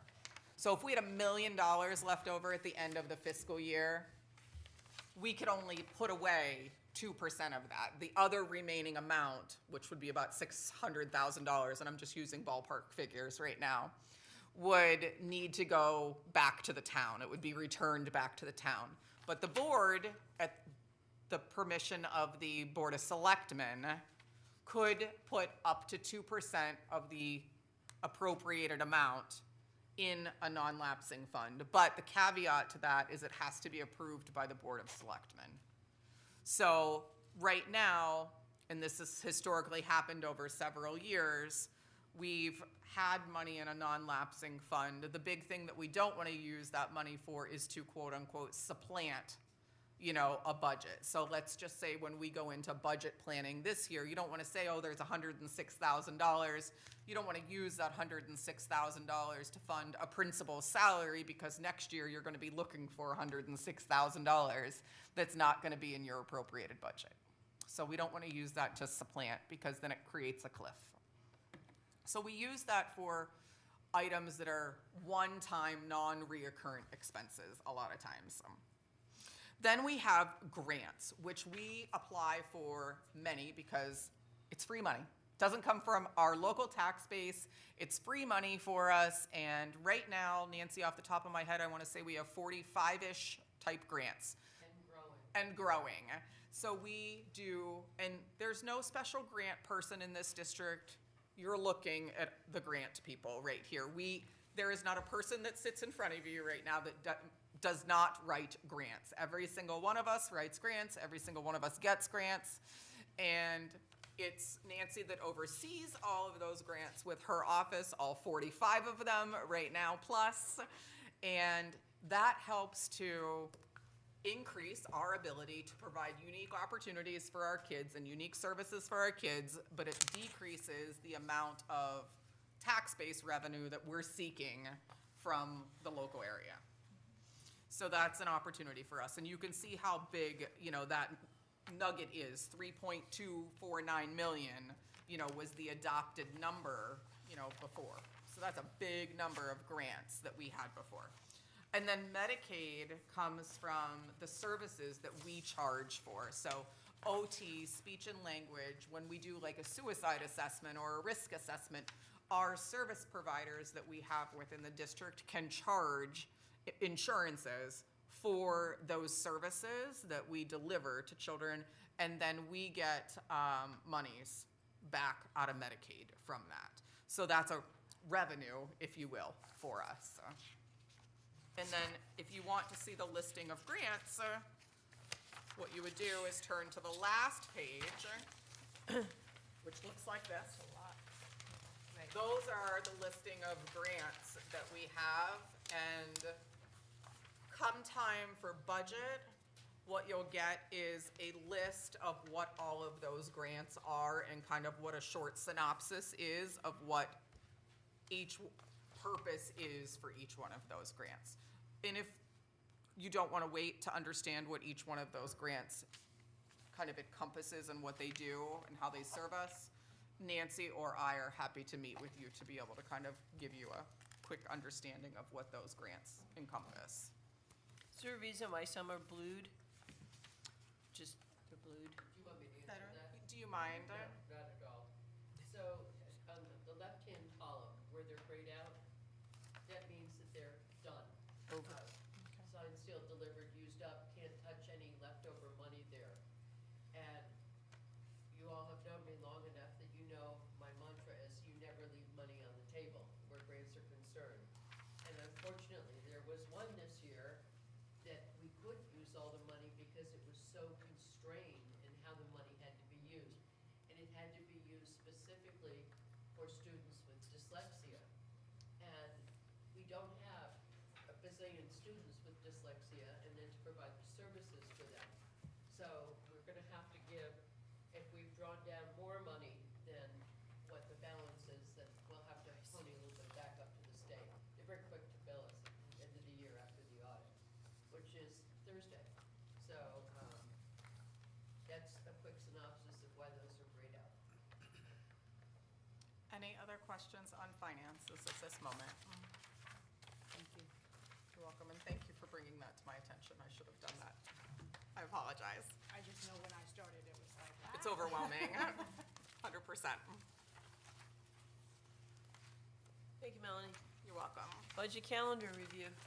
Yes, so at the beginning of budget season, which is where we are at right now, Nancy always puts together a budget calendar, and it kind of sets forth the work that Nancy, myself, the administrators, and the Board of Education do over the course of the next 3 to 4 months. So this kind of gives you a timeline and a schedule of the work that we will be doing. So we will begin to put this stuff on calendar invites in the coming weeks so that you'll get that on your calendars, but you have it for your edification tonight. Okay, so that's just informational. Okay. And board action items, item 12, new hires. We hired Amy Jeanette as an FRC part-time parent educator. We hired Shahinda Ahmed as a paraprofessional at the Pearson School, and Alexa Jackson as an interventionist / building sub at the Gilbert School. Those are our new hires. Melanie, are they general budget? Amy? FRC is a grant. Right. Then paraprofessional is general budget, and so is interventionist building sub. Okay. Thank you. You're welcome. Okay, new business, item 13, additional staffing for Homework Club. Yes, so in September, the Board of Education had approved our 660 grant, which is our grant that we received from the State Department of Education for underpayment on ESSER and ARPA funds a few months, 2 years back. So that's just additional funds right now that we have received. So we have had an overwhelmingly positive response to Homework Club, and right now we only have one teacher working Homework Club at a time at Hinsdale and one teacher working Homework Club at Pearson. And routinely we're getting 30 plus kids in Homework club at a time, and 1 person to 30 children is a lot. So what I'm requesting tonight is that we add an additional staff member to support homework club twice a week. So the cost of that would be for 45 minutes at $36 an hour for 45 sessions for the rest of the school year, times 2 school buildings would be a cost of $2,430. And the funding source of that would come out of that 660 account. I would make a motion for that. I think it's very important that these kids get all the help they can. Cheryl, do we have a second? I'll second. Jeanette, second. So Cheryl and Jeanette in favor. All in favor? Unanimous? Melanie, I have a question real quick. Yes? At this rate, how long is the grant gonna last? We year or two? have $600,000 left in there. Right, so a while, a few years. And that's something that we're talking about tonight. All So right. it depends on what the Board of Education elects to use that fund for. Okay. So I have a couple items for you to consider. How do the kids, do they volunteer themselves to go to the homework club, or they're appointed? So because of their age, we don't just let them volunteer to stay after whenever they want. So we sent home permission forms at the beginning of when we announced homework club. Parents signed up for either Monday, Wednesday, or both days. And then we have a list of children, you know, that stay after on those days. And it's been very, very consistent in terms of, you know, students staying after and growing. You know, we have parents routinely asking, can my child join? So we've had a nice result from it. So this is something that we can just build into the budget for next year. It is Correct. something that the board can consider Right. building in if they would like. Okay. It has had a positive result for our children, absolutely. And kids are they're directed there, like when they are there, they're purposefully working, they are engaged, they are asking questions of the teacher that is there. Absolutely, Okay. absolutely. Is transportation included in that, or do the parents have to bring them back and forth? Parents pick up, so they stay after school, and then parents pick up at 4 o'clock. And then some of them that don't get picked up at that time go straight to our Champs after-school program. So we just walk them down the hallway, they go to Champs if their parents are like late pickups, or the other, you know, vice versa, their parents pick them up at 4. That's perfect for Or we working have some at parents. Pearson that just walk home after that if they have permission for walkers. Yeah, Thank you, Melanie. you're welcome. Okay, item B, ASO, SRO discussion. So the Gilbert School has engaged in an extensive conversation and is well into the process right now on the ASO conversation. And Tori, correct me if I'm wrong, you had asked that that conversation be brought to our Board of Education in terms of ASO. So I put that on the agenda today because if that is something that our Board of Education would like to engage in a conversation about, I think there's multiple layers that we need to have a discussion about, and I think that we would need to set up some next steps about how to engage and when to engage in that deep conversation. Yes, if I may. We had talked to the chief of police at the last Gilbert meeting, or 2 meetings ago now, the last one I was at. And he wanted SROs, I believe, for the schools. But he said, in his opinion, that we should have some sort of protection at the schools. And I agree with him, and I would like us to follow Gilbert's lead in putting it on our budget for next year, if possible at this time. Continuity for all 3 schools, you know, to do it all together, I think is important. That way, if there's protection at one school, we know that it's through the district-wide or the city-wide. And while I don't think SROs are right now the right choice because of basically money, I believe AROs are a good decision. I think we have the money for it, and I'd like to see them start day 1 of next year. So can you just clarify the difference between SRO and ARO? So SRO is a school resource officer, and that is a currently employed police officer through the town in which the school resides, and it's an employee of the police department.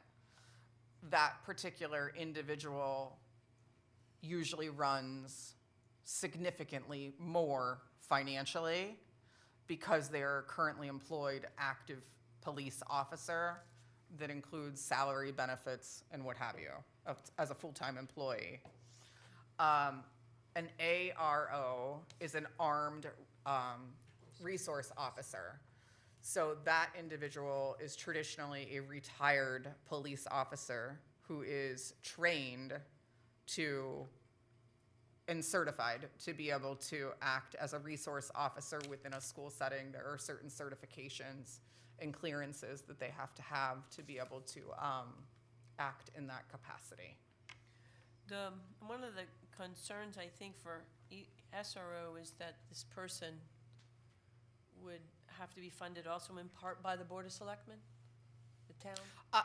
I think in terms of SRO right now, the time and with the manpower that the police department is lacking right now, and the time associated with getting an SRO trained, which is like 1 year, to my understanding, I don't think an SRO at this time is something that, if you're looking to expedite this process, is something that is able to be done in an expedited manner due to just some of those constraints. Is ARO, while retired, usually retired officers, they're trained in search and seizure and policy, Board of Ed policy, and They would be trained in all of our policies, stuff. yes.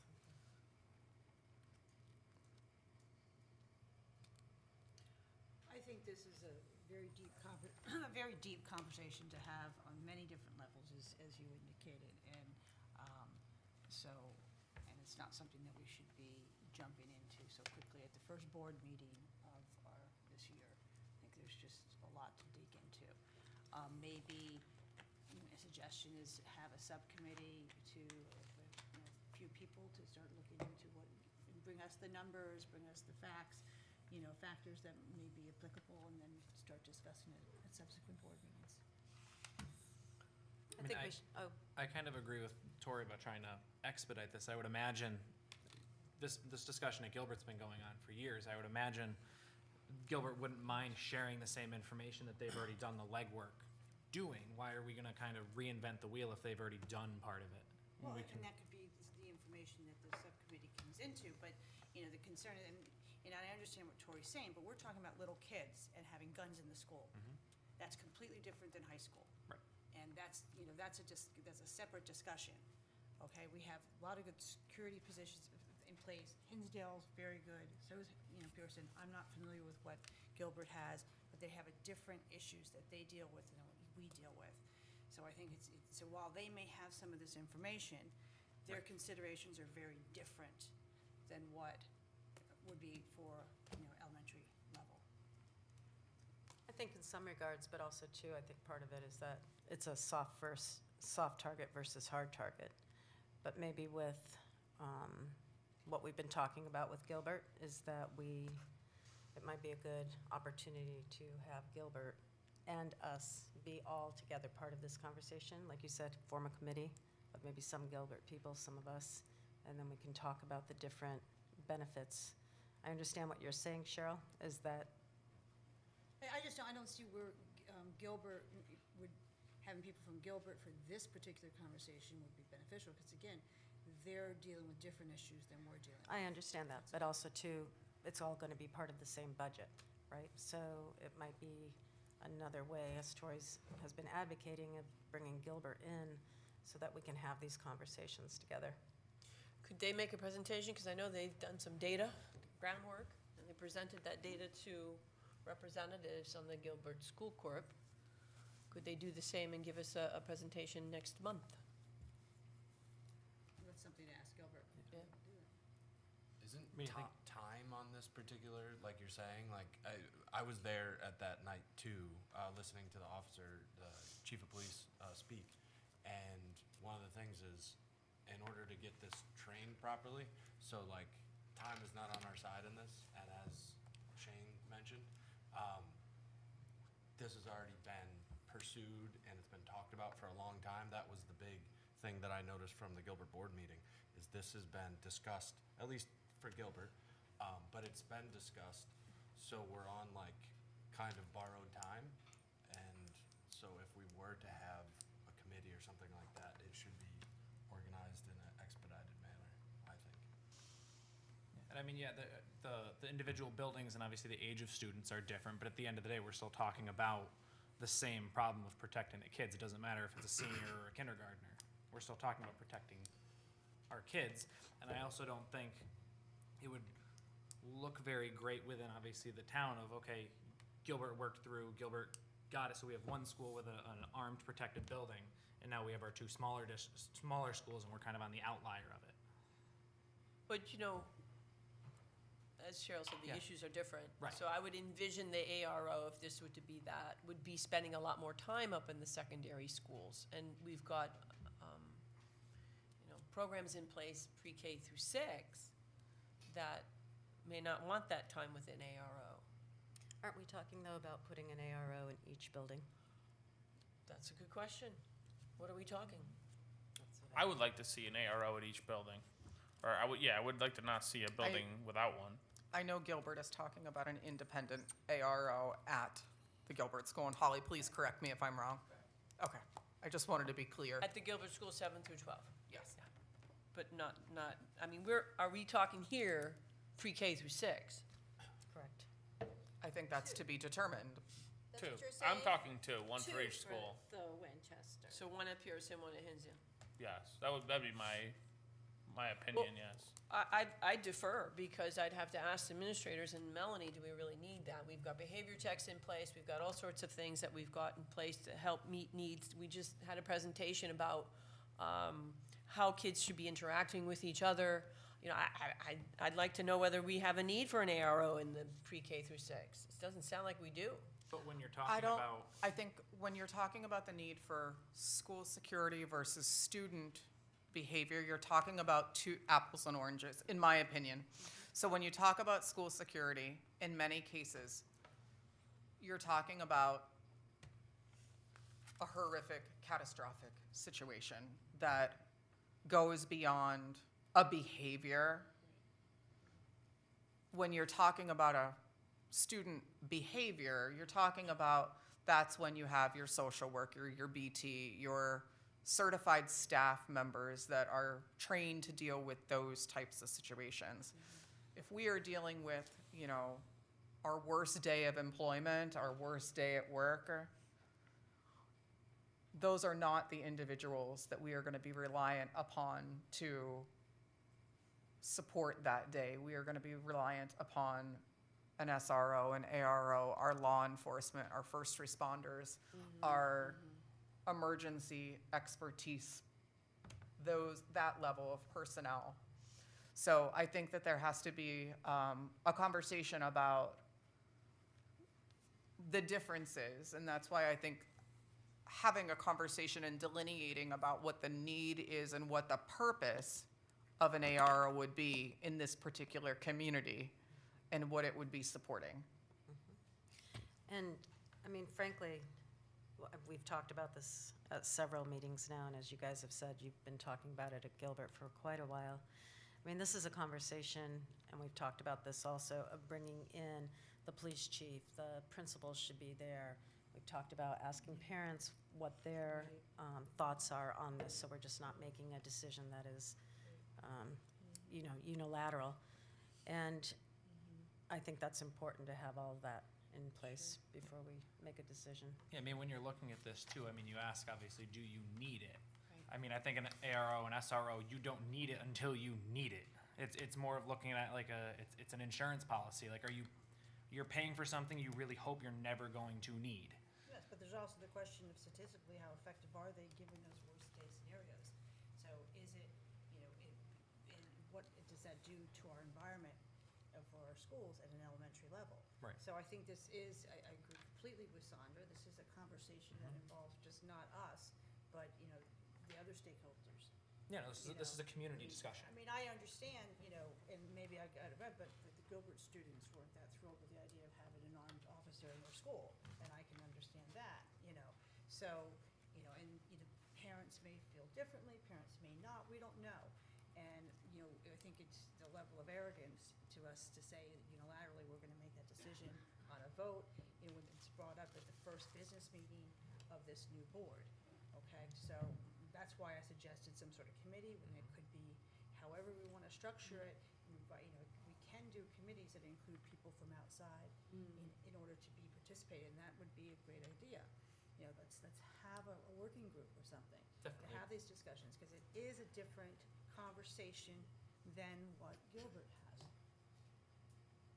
And obviously, at the end, if we're gonna bring in parents into these discussions, we need the support for the community at the end of it, because 2 AROs is not gonna be a cheap ask. It's not gonna be a cheap ask, and it's also a question of whether, how effective it's gonna be. And we do have, a parent-teacher organization, that, could wanna have a conversation among their membership. They can then bring people to represent. I mean, there's ways of discussing this. And, and I respect that there's gonna be difference of opinions all over the place, and ultimately it'll come down to a vote. But if we don't gather the information from from the stakeholders and from the professionals, the administration, teachers, whatever, I don't think we're doing our community a service. I agree. Some parents may not, their view may be mixed depending on what school it is. You don't know. So it's I don't good to know. find out. Yeah, and and that's something, that's why I don't think this is something for us to act on today or act on immediately. Absolutely not. It's This gotta isn't be a the one time. meeting discussion. No. Can you send out a survey to parents to see how they feel about it? Well, I think that Maybe should definitely be part of the process, but I think we need to determine if the Board of Education would like to make a next step in terms of, do you want a working committee? Do you want to even, is there a next step in this process? Because as we talk about budgets and all of that, Nancy and I have to have some type of direction to be able to go with this. Melanie, can I ask you directly and put you on the hot seat? Do you think we need an ASO? ARO. It's written as ASO typed. ARO?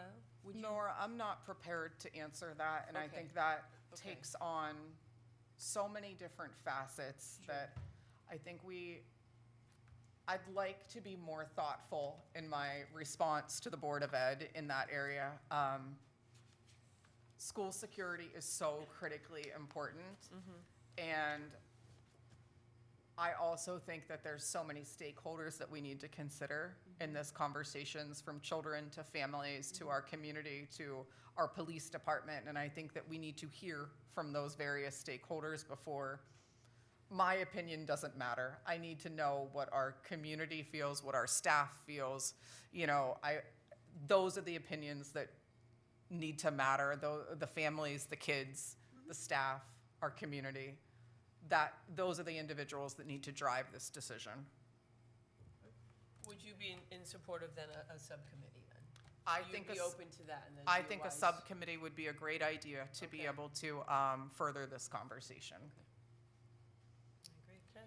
This would be an ad hoc temporary subcommittee for the purposes of studying the viability of an ARO, pre-K through 6. Does anybody want to serve on it? Both Shanes? You guys are killing me. It's never even old. Jonathan? We're on the bookends, too. Oh, okay. Who did we? So we have Shane's. 2 Shanes, All the guys. Tori, Shane's, Sandra. Tori, Sandra, Jonathan. Jonathan. Probably to be determined. 3, 4, 5, right? I got 5. Both Shanes, Tori, Jonathan, and Sandra. Okay, so that's, do we have a motion to form this ad hoc committee? I'll make the motion to form the ad hoc committee. Shane D makes a motion. Okay, Jonathan seconds the motion for the formation. All in favor of this formation of this subcommittee, this ad hoc committee? And just to clear, the purpose is to investigate and gather information to present to the board, correct? That's correct. To investigate, gather data, to present information to the board on the ARO feasibility pre-K through 6. Do they have to choose a chairperson? Yep. And Say Tori. any other chairpersons, nominations for chair? Okay, Tori, you seem to have it, all right.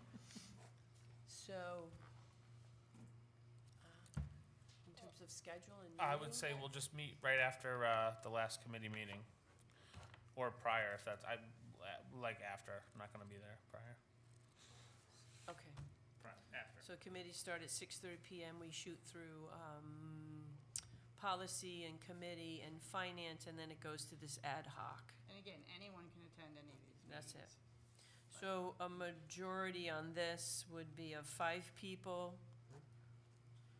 would be, a quorum would be 3 of the ad hoc. Yes. Quorum. Okay. Any further discussion on the ARO? Okay, moving on. Gym floor, bleacher consideration.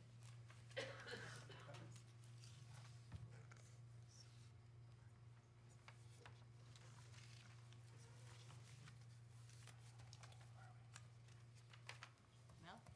Say that again. Gym floor, bleacher consideration? Yes. So, let me just, okay. So we have, over the course of this, let me back up 2 years ago. 2 years ago, at Pearson School, we had a leak in the roof that resulted in a large bubbling of the gym floor, which is a wooden gym floor. And it heaved up probably about 4 feet, and it took out a section of the floor that was like 20 by 20 in the one corner. So they had to come in and they tore out that section that was like 20 by 20. And we now have this beautiful maple corner that is 20 by 20 that looks gorgeous.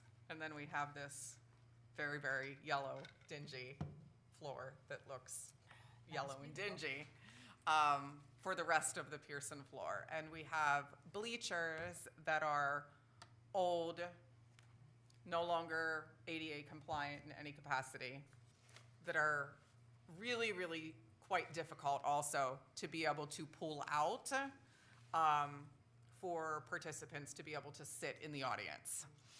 So fast forward to August of this past summer, a former custodian of ours was making an effort to buff the floor prior to the start of the school year. However, unbeknownst to him, had a rock in the buffing machine and scratched the floor. So there are swirls now throughout the gym floor.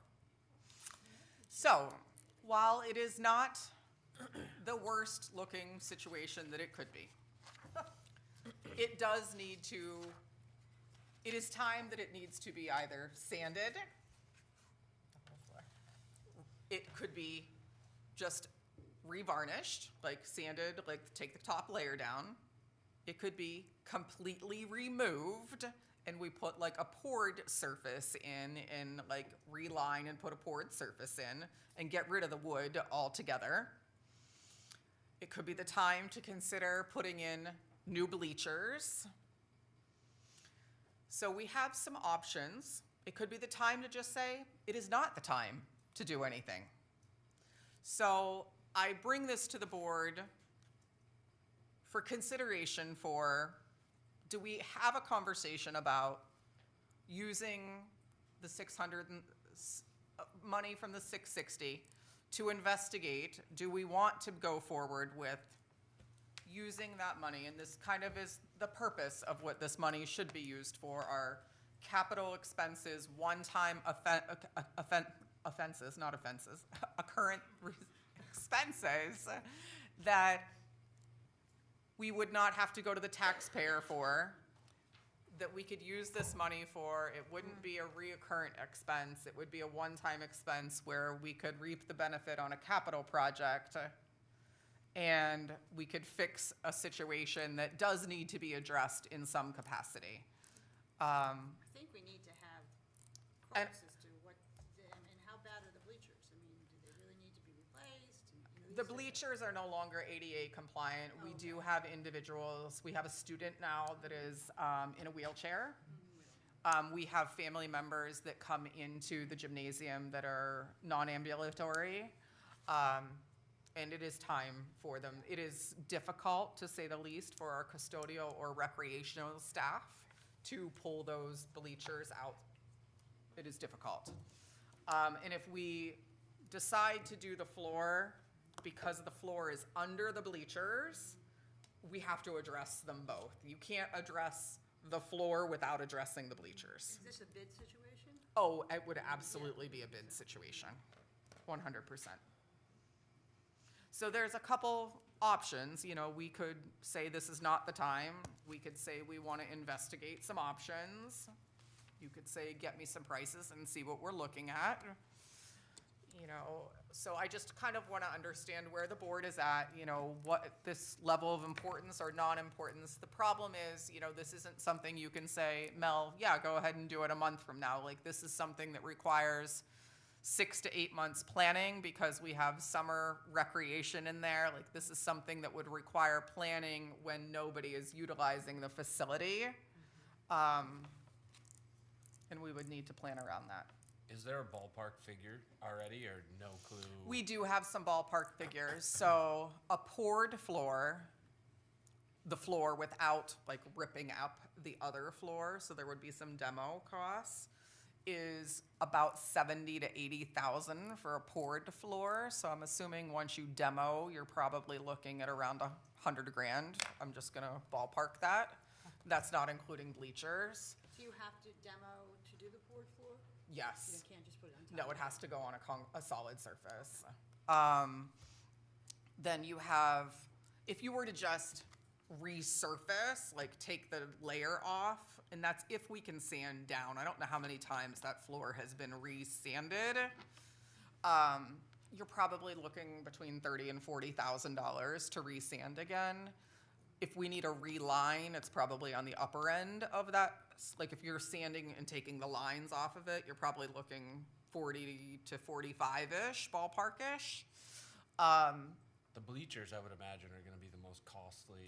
You're probably, I'm gonna guess 70 to 80,000 on bleachers, somewhere in that range. Cause I mean, that's a full basketball court worth of bleachers. They were trouble when I used to play there 20-something years ago. They've so, been there yeah. for an extensive, a very long period of time. Yes. A lot of money out of it. So it's something for the Board of Ed to consider, but, you know, this is the type of funds that we would encourage the board to use those funds for, rather than incurring it on the appropriated side of the budget. You're saying taking it out of that grant. Well, I'm saying you could consider utilizing that, because you're not gonna get, like, it would be a rare occurrence for Nancy and I to be able to write a grant, to be able to replace. There's not a grant out there for us to write to get a new gym floor. So Could this there be would, for bleachers because of the ADA compliance? not necessarily, no. I can't think of a grant that would necessarily meet that qualification off the top of my head. This would be a unique opportunity that we have right now to meet this type of a need. Otherwise, you know, down the road, we are gonna need to look at incorporating it into the appropriated side of the budget, potentially. Just my opinion, I think my question about the bleachers was poignant for me. I think if we're not ADA compliant, we're not serving our community. And I think it's important to have the bleachers be appropriate. And if they're that old, you know, so I think it's something for us to look into, because I'm more concerned about that than whether we're resurfacing versus, you know. Well, if you're pouring gonna take the floor. bleachers No, I know, out, but it makes sense That's the to time do to it do all it. together. Yes. you're only gonna take those out one time. Yeah, I'm just saying, so regardless of what we decide, in regards to whether resurface versus, you know, pour a floor, you know, we should do something with the floor while we do the bleachers, and the bleachers, I think, definitely need to get done. And this is the type of opportunity to do it. So if the board wishes, I can work over the next course of the next month or two to be able to get some up-to-date quotes and some pricing to be able to look at that type of work in some different scenarios for you to be able to consider. Good, And that'd be great. we can talk about that. Thank you, Okay, yes. You're welcome. I think it would be worth to, as we're talking about the different discussions, just thinking of as the MOU is, if I remember right, the next thing on our agenda. I know, I believe Gilbert redoes their gym like almost every year when it comes to the refinishing. So it might be worth utilizing this if that's the direction that we go on, to maybe get some price breaks on both ends. We absolutely can look at that. Tag team together. Okay. MOU. So included in your packet for you this evening is on page 29, is the MOU that came back from the Gilbert School Corporation in which they voted on. And then on page 30 was the MOU that we had sent to the Gilbert School.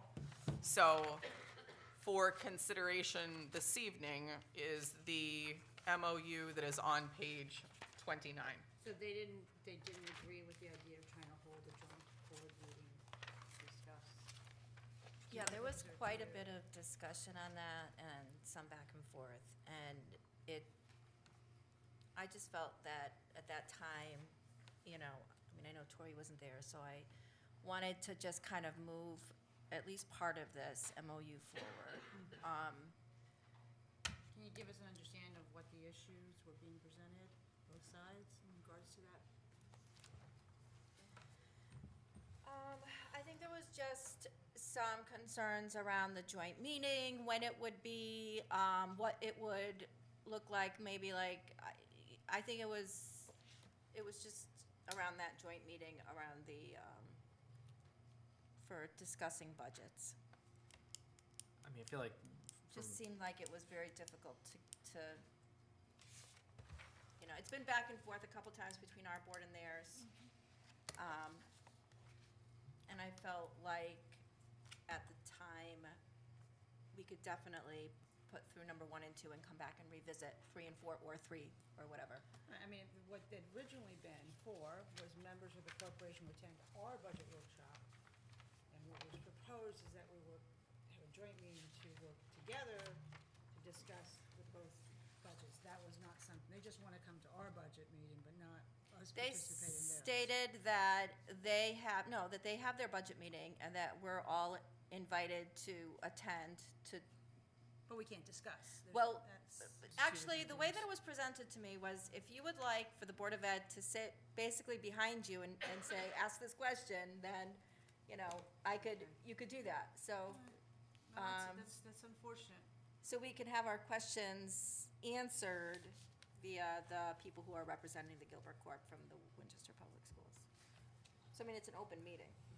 No, So it's like a public meeting. It's a public meeting no, because because they they don't have review public their- comment at their budget meeting. Right, Because I right. attended that, and so you can't. So yeah, we'd have to be passing notes, and instead of having a free and fair exchange between the two boards, which is something that I thought we were striving towards, and this has always been one of our significant issues, that's not what would happen. So, but that's, that's fine. That's not what they want. Obviously, we can't compel that. So basically, we have, an MOU that they've passed that says we're gonna share our board package, which are, our packets, our information is public. And investigate ways to save money through a formal bid process, that's totally reasonable. I mean, I'd support this. I mean, just wish that we could go a step further, but that's what we wanna do. We'll work on it.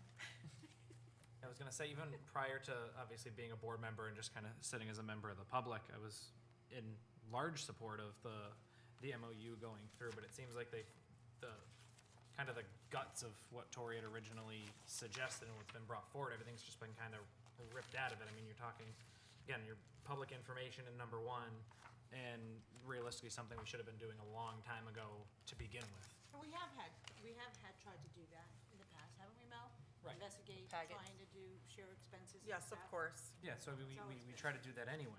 Yeah. So just again, it's great obviously having some sort of OU as some sort of traction, but it seems like the guts of it have kind of been ripped out. I agree with you, but maybe this is more symbolic. Right. And that, we can build on that. So under purpose, the MOU will outline 4 basic tenets. That's because the edits, it's down to 2. Yeah, that's gotta change, yeah. I can change that. Well, they're gonna have to So change it. we too. put this one forward, right, where it says proposed. Yes, That was the last one yeah, we you did, were- yeah, right. Yeah. You Kept recommended- changing, yeah. And This just one- wanted to this have one, it then be that more one, then that one. collaborative instead Yeah. of just one-sided. That's was the intent. The shift is renewable annually to 1 year. Yep. Instead of being renewable. Absent any action.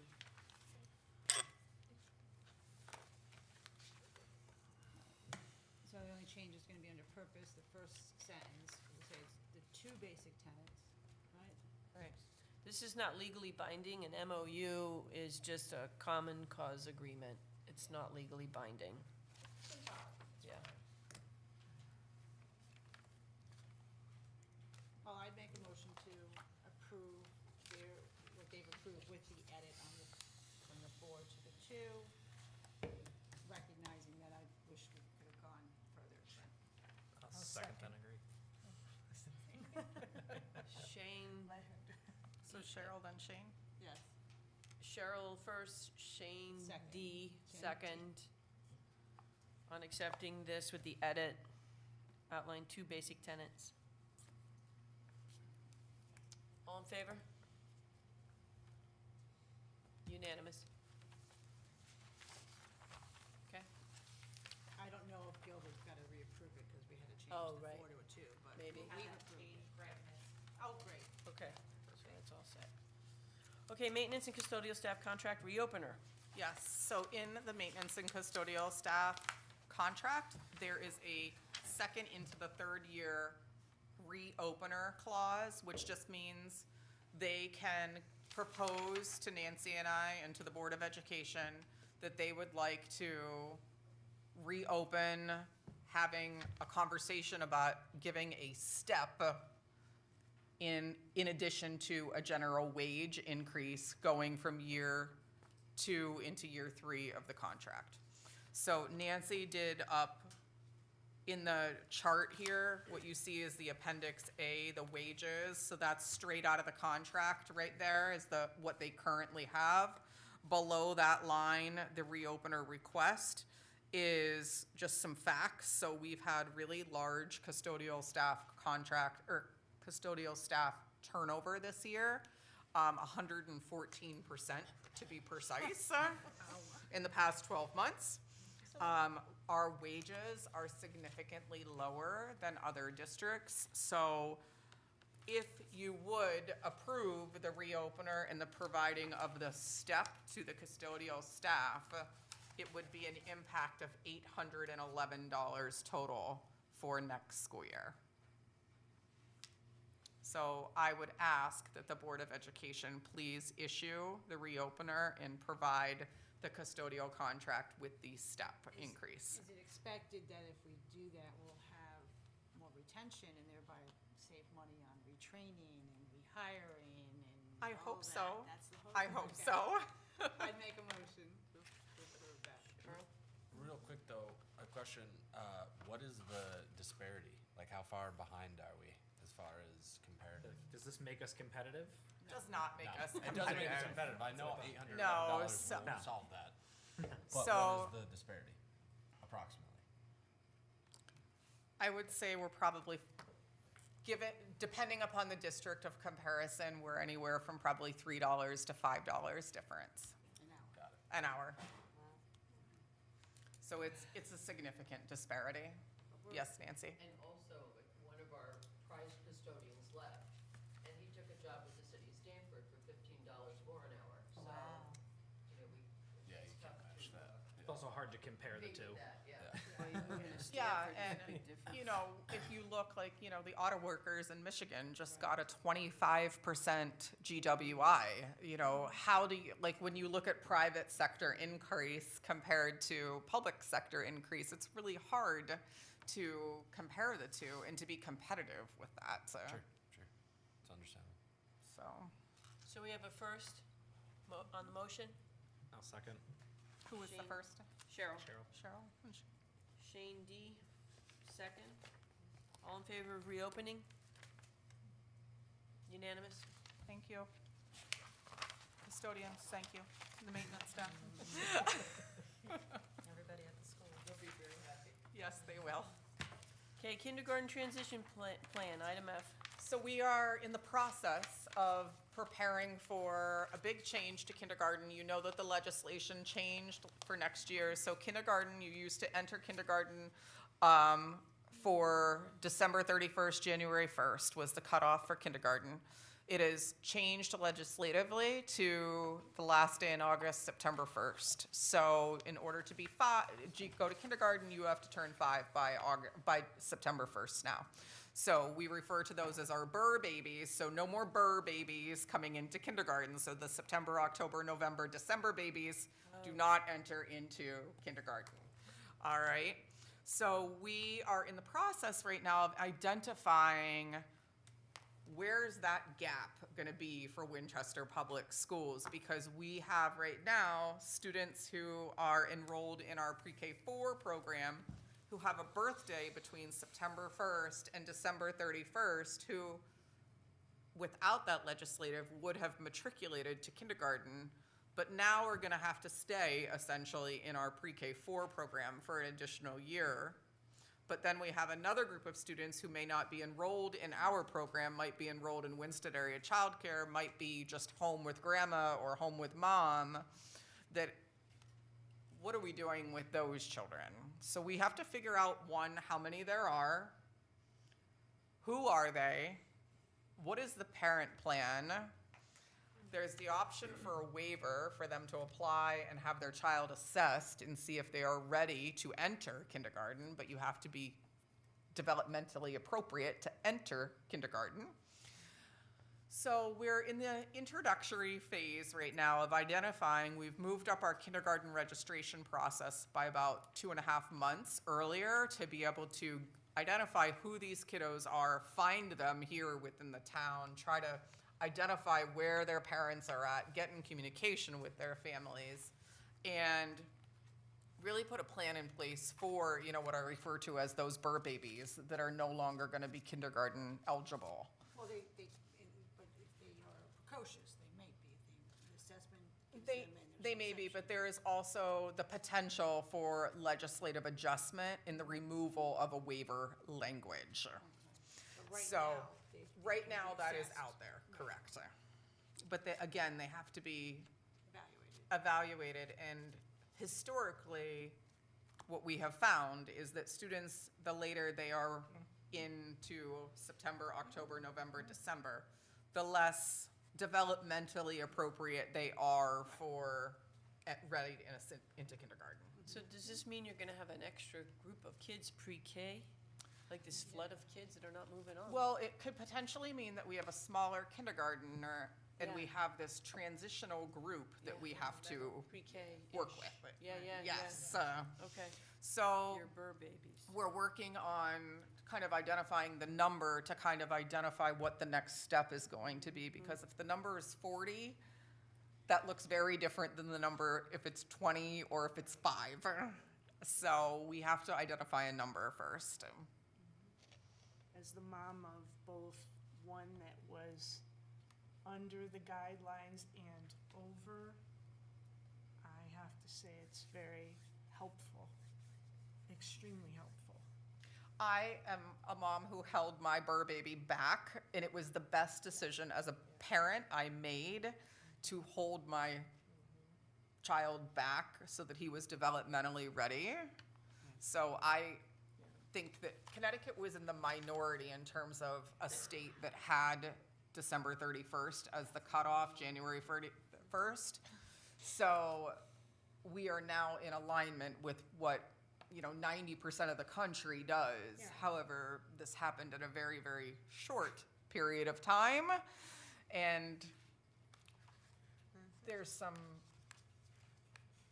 outlying issues now that have to be dealt with because of the short time frame that this has been implemented in. And my oldest was in New Jersey schools. So when they came here, they were ahead, but they had to wait to begin with to go to school. So to go to a brand new state, a brand new system, there was confidence they were ahead. But my youngest, who wasn't in school when they were born in Jersey, came here and went through the system. She's a December baby, and she was the youngest one in her class. And emotionally, socially, though, that can make a huge difference. She struggled. Yeah, and there's such a difference when you look at a 5-year-old that's a baby 5-year-old versus an almost 6-year-old. You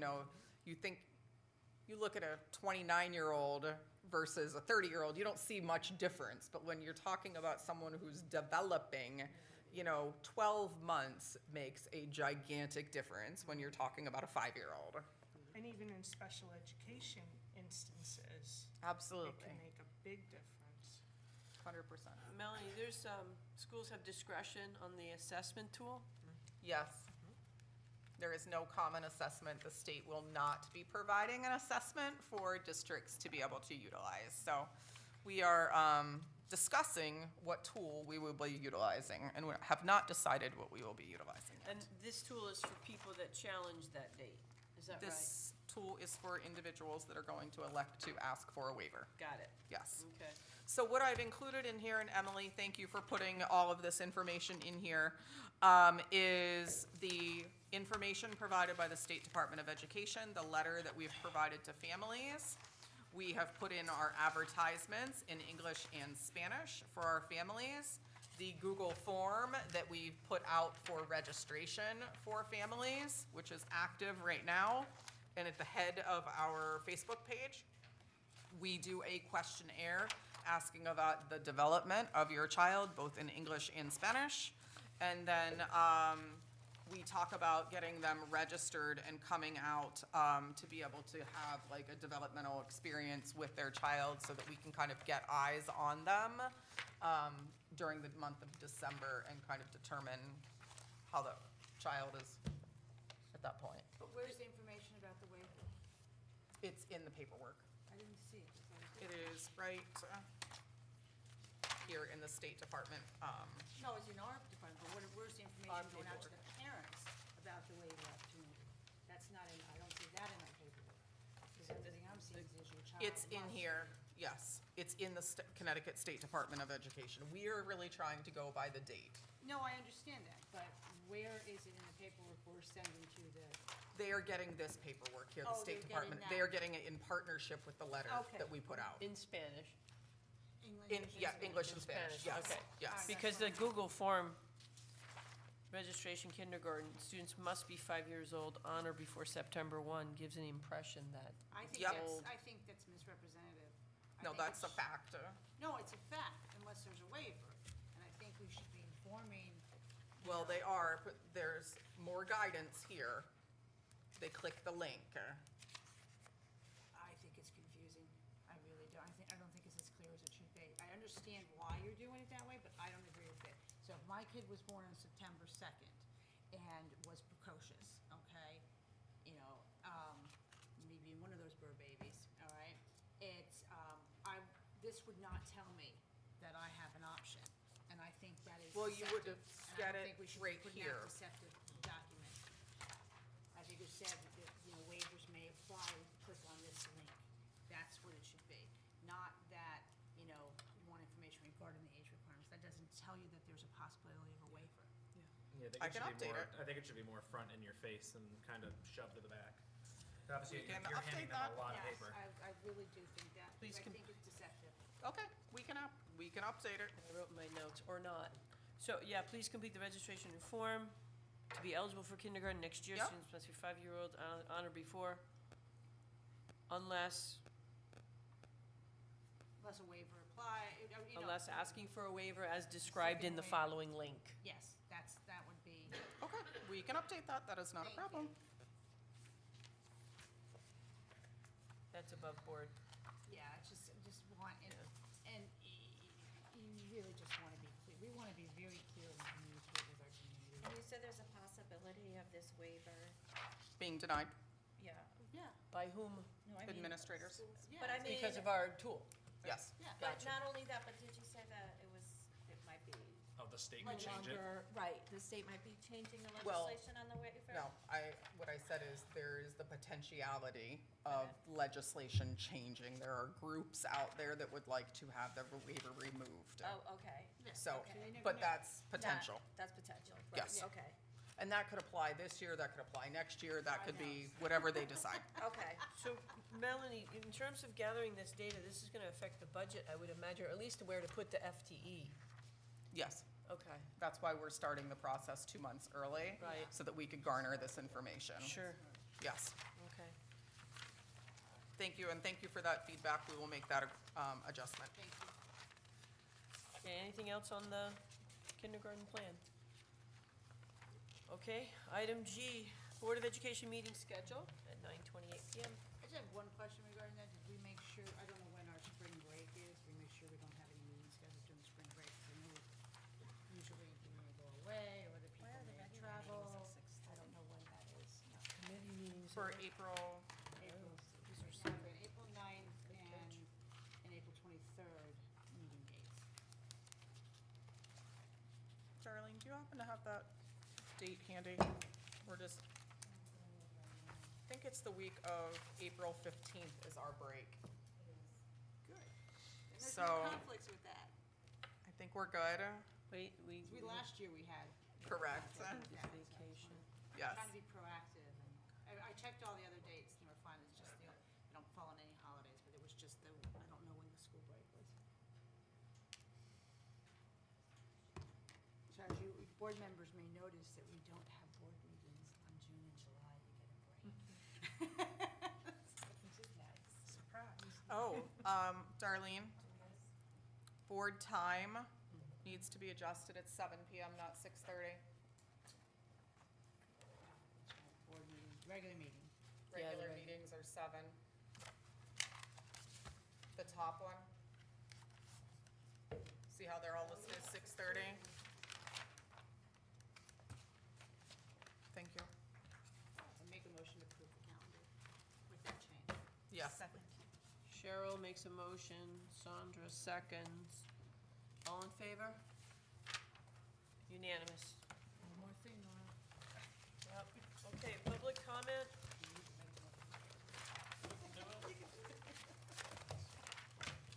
Policy 1120, regulation for public comment. 2 opportunities, this is the second opportunity. Anybody for public comment? Anyone for public comment? Anyone for public comment? Okay, I take a motion to adjourn at 9:30 I PM. make a motion. Second. That was Tori, and that was Cheryl. Motion to adjourn, all in favor? At 9:30 PM, unanimous. Great meeting. All right. Cheryl did. Cheryl. Happen to have Oh, we're still on? paperclip or anything? Thank you. Okay.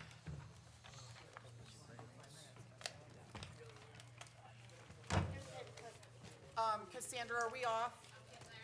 Can I just have board members stay for a second while we're off, please? I just want to tell you about next week. We're off yet. Are you off? Hold on, it's just a 3-step process. Sorry. That wasn't so bad.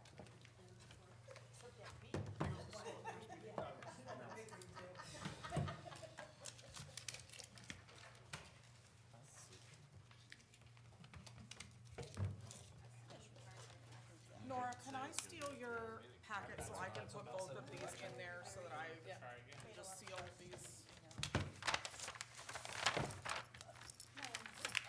When we were talking about it the first time, some of them were like, I don't want anyone from your board there harassing Greg.